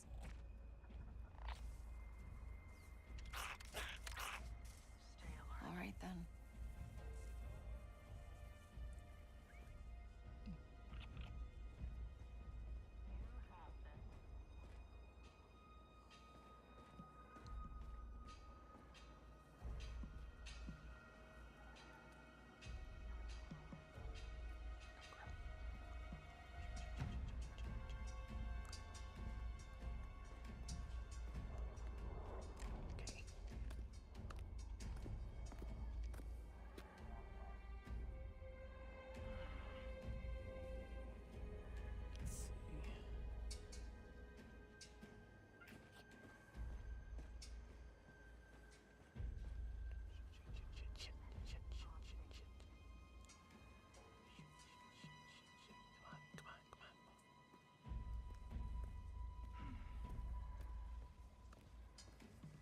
You know, we have the chop shot, the poaching, our smuggling network. Yes, and Perhaps there are more opportunities in this city that we are missing. we should be worrying about Crimson Dawn. What? They are nothing. For now. The moment they gain a foothold, there will be bigger problems than missing opportunities. Get that barrel. Carefully.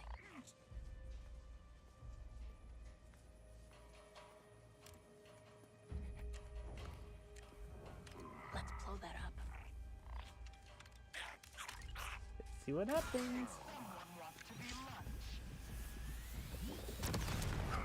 Kablam! Guess there's another one of these things.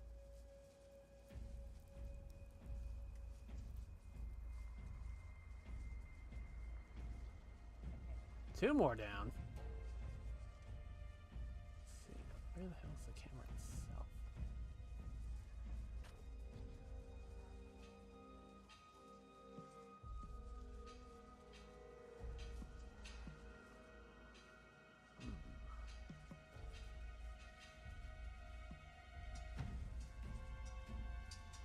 Ah, there it is.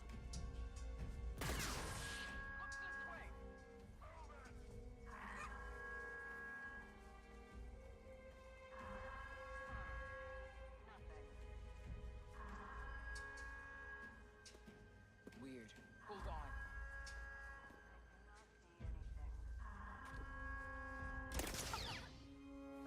Good night.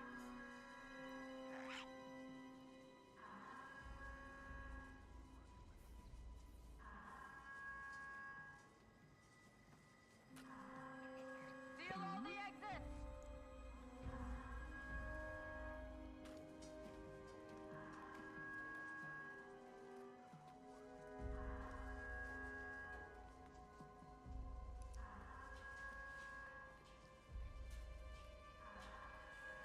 He's here! Dead! We are checking that out.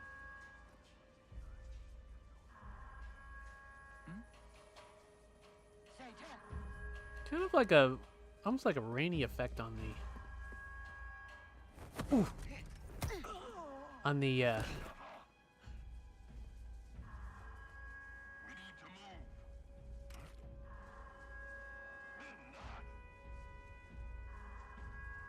move. Oh, and here comes even more of the goons. Lovely.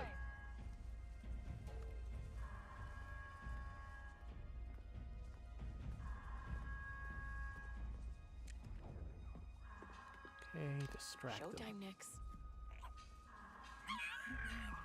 Someone needs to be taught a lesson.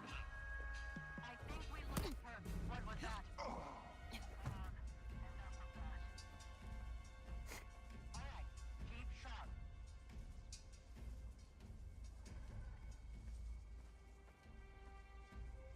They're doing pretty good. Nothing here. Get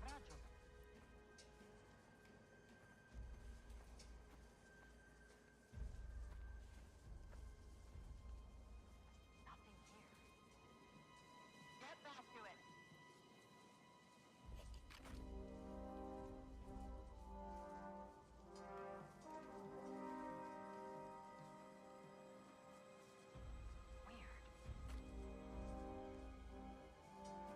Need to get a little closer before I put her to sleep. I think it's her. Maybe it's him.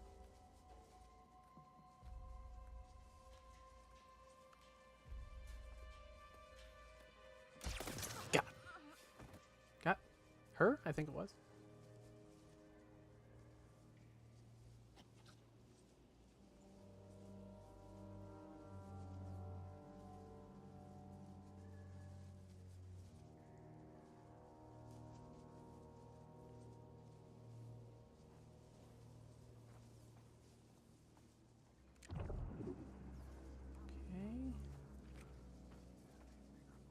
Not too many left.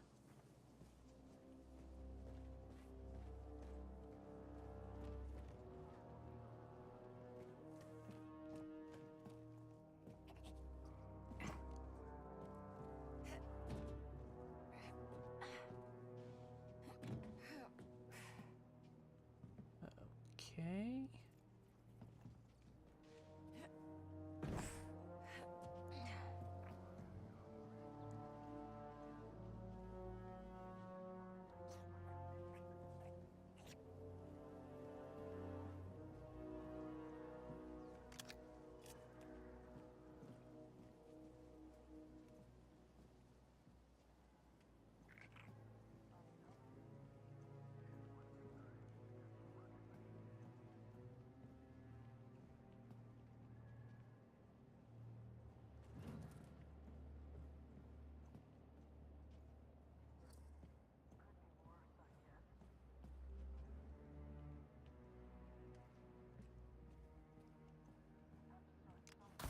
All right.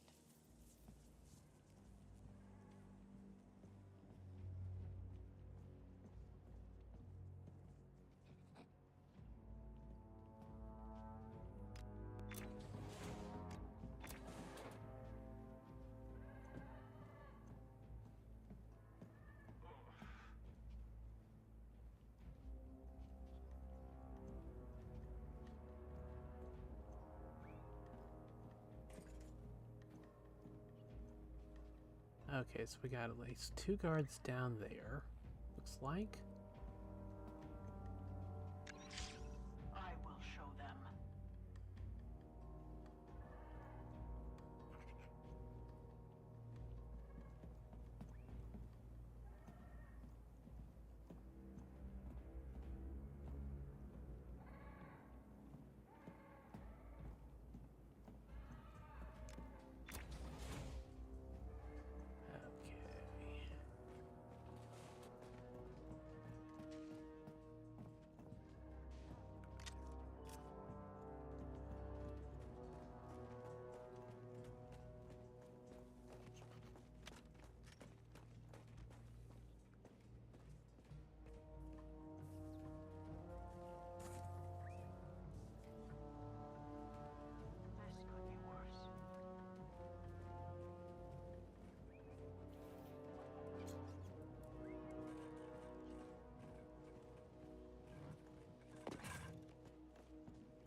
blow that up.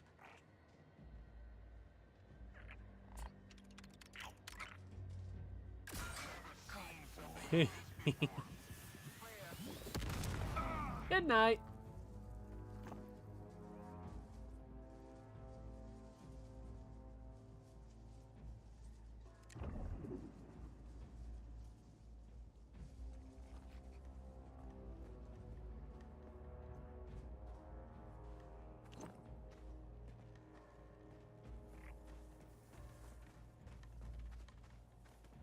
We just about have this area to ourselves.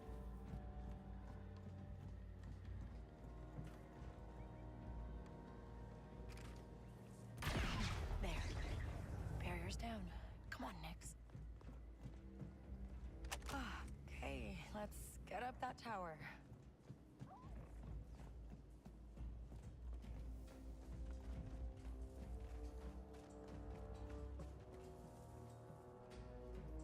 Yeah, it's like you see that bush straight ahead. It's like it looks like it's got like some kind of like a shimmering to it, like you'd see like if rain was pouring down on it. That's like one of the few things that's kind of stood out in a negative way. But overall, I mean, this has just sucked me right in.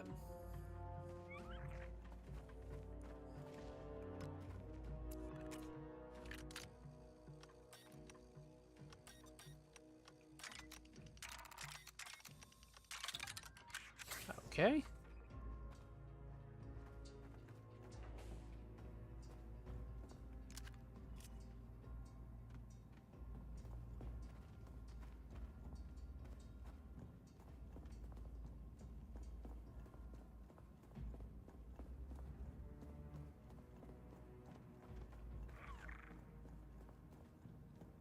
Okay. That'll work.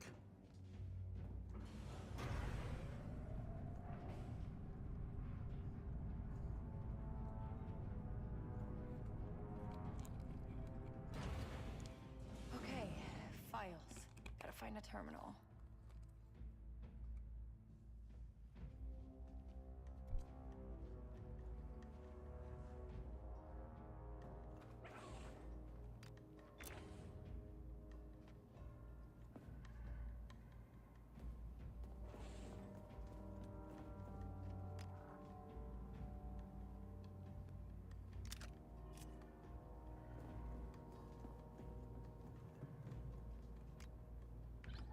Oh no, this system has an alarm. The file's just a spotchka recipe. Did I get played? 12 parts krill. Fine. 1 Make part this worth my while. spob. 1/2 part kaba spice. 1/4 part Killaducha.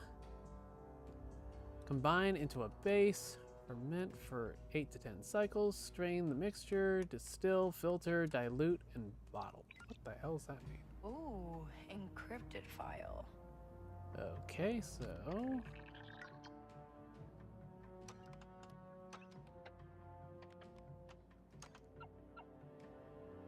Okay. We're doing pretty good.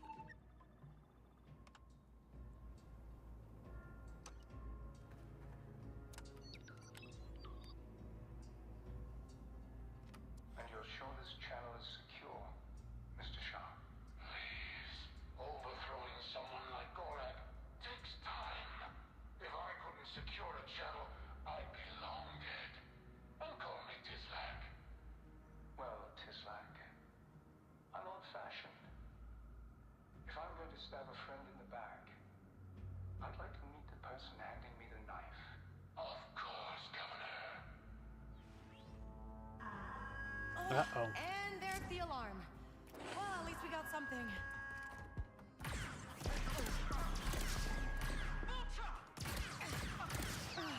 Oh, what'd we get into, buddy? Nix, take that back tap. Okay.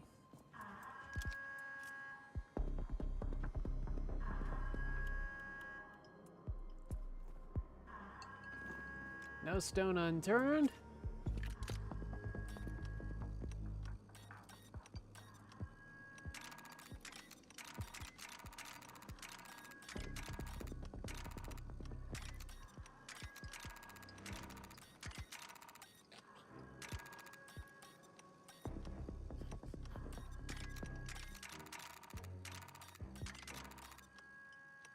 I'm not as big of a fan of this minigame.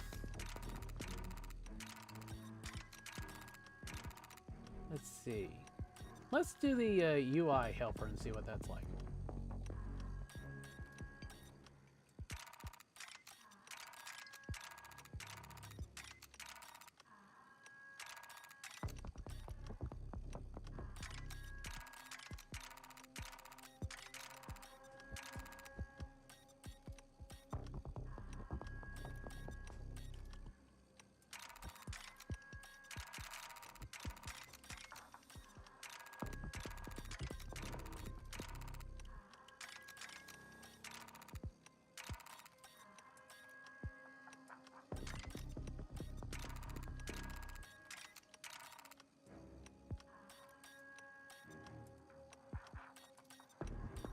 Bum, bum, bum. There we go. I don't think the setting really helps it that much.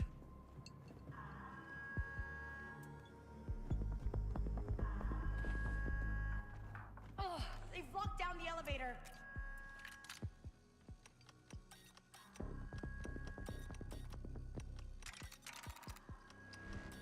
I might as well just turn the helper off.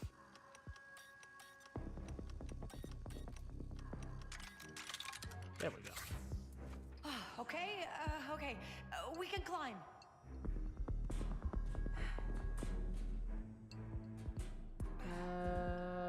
Where? Where exactly can we climb to? Okay.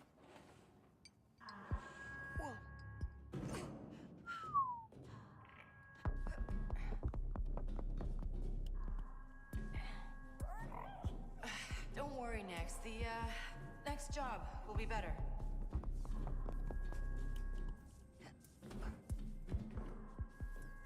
All right.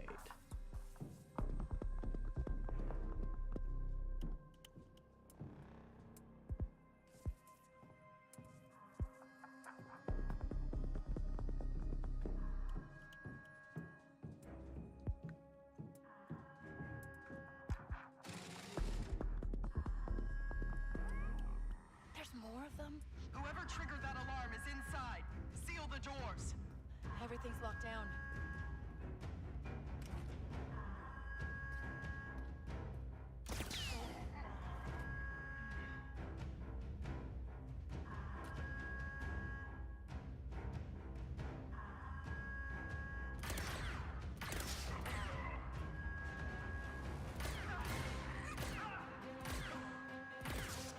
Oh, right in the nether regions. Let's see. Ooh, sniper blaster. We'll take it. We'll take it.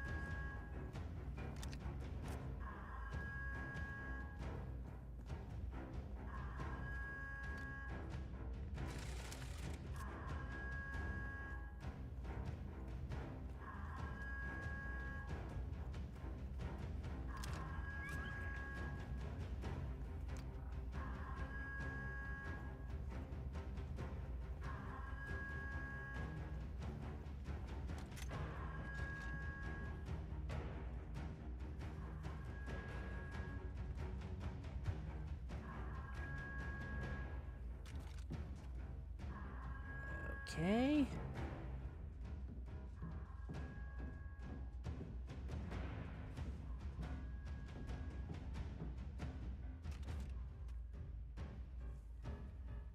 Whoa. Watch your step, Nex. I got this. I got this.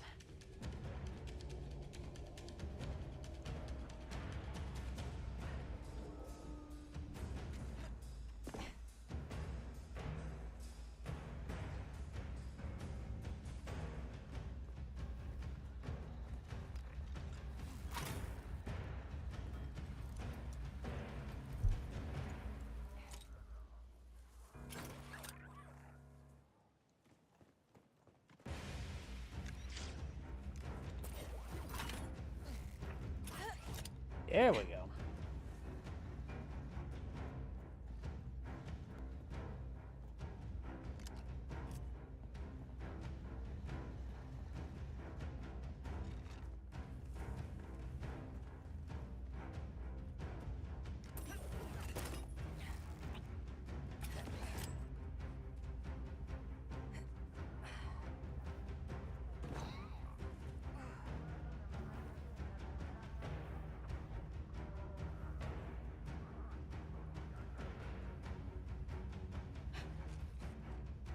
Okay, how do I get down safely? Ah, there we go.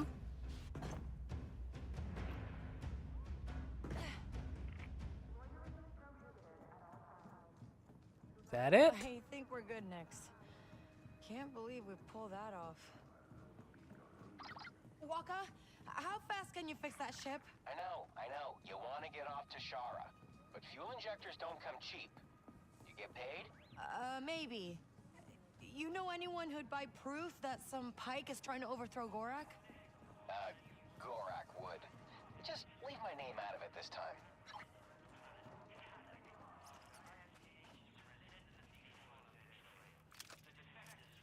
Okay, so I need to head over there.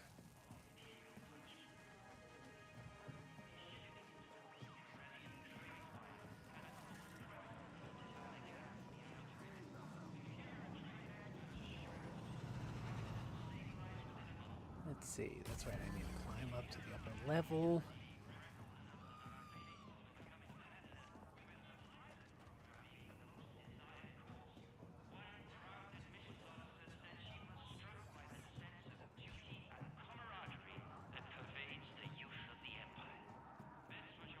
Go faster!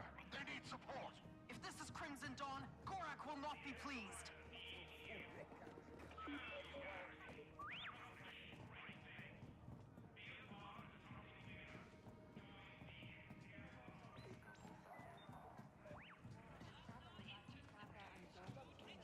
Hey, you.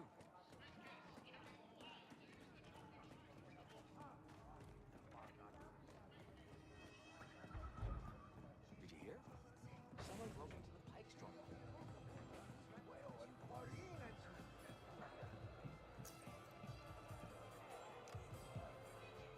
Gorak's favorite spotchka recipes. Did I pass your client's test? Why don't you ask her yourself? Meet Valera of Crimson Dawn. You the one I was talking to before? You pulled it off. Guess I shouldn't be surprised. I heard you stole something much bigger than this. A ship.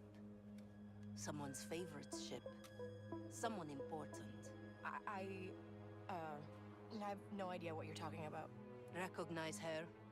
Because Zarek Besh showed up with one of their best, asking a lot of questions. Yeesh. A death mark from Zarek Besh. What did you tell them? Nothing. For now. You work for us again? It stays that way. The Pikes are on top here, and Crimson Dawn is making moves.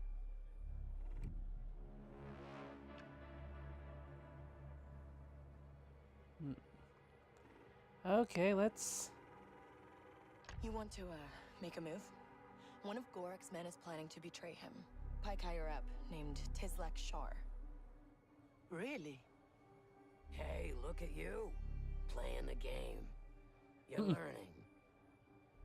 Here, some fuel injectors for that ship you don't have. These should help you get off to Shara. So you know everything, huh?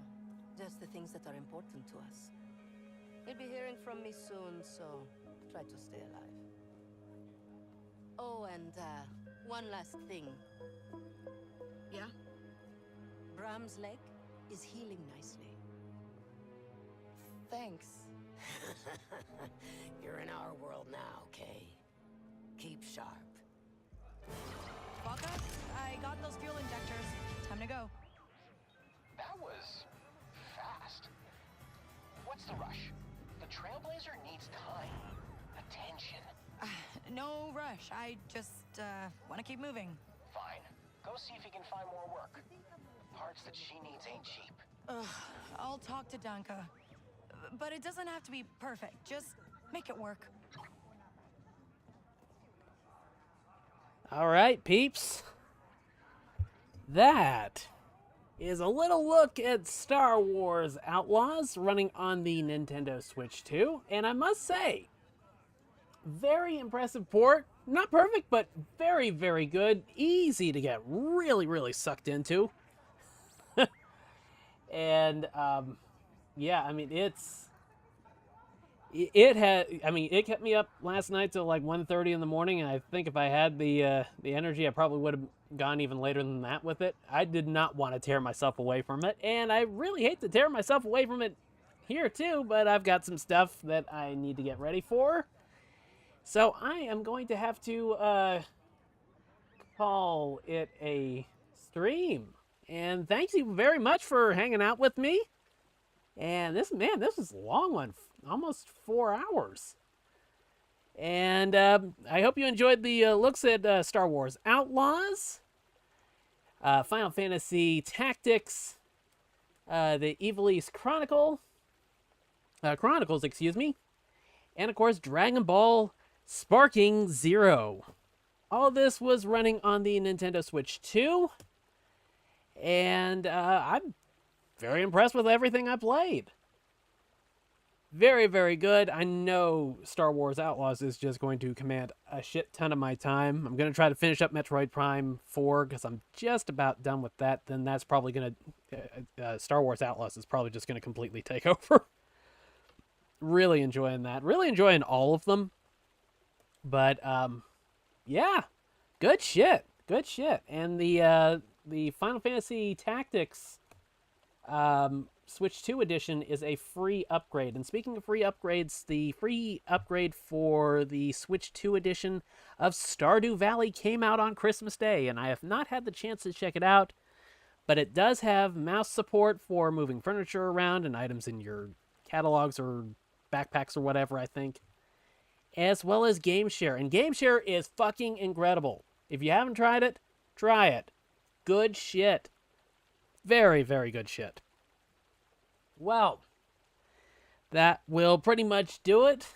This has been BlueSwim, and please subscribe to the channel. My goal is to hit 500 followers at some point in the next calendar year. Be sure to subscribe to the channel, ring the notification bell, and like this video if you had a good time with it. And you can follow me on Bluesky at blueswim.bsky.social. And I'll keep you posted on streams that are coming up. I still need to do my notoriously awful GameCube game stream, and I just haven't had the opportunity to set everything up for it. And that will be coming up. I need to get back to Pokemon Legends ZA. I'm going to try to finish all of that up on stream, and then I'm never going to commit to playing anything entirely on stream again. Oh, man. I bounce around too much, and I'm just too busy as it is. But that will be in the not-too-distant future. You can also check me out on Twitch, twitch.tv/FOMOSAMOFO, FOMOSAMOFO. Patreon.com/BlueSwim, which I need to sit down and get the new layout going with it and everything. I've just been so busy. There's just not enough hours in the day to do everything I want to do. But I think that will pretty much do it. And I will catch you on the next stream. Hope you all had a great time out there. And I will see you in the not-too-distant future. Have a good night, everybody. Take care.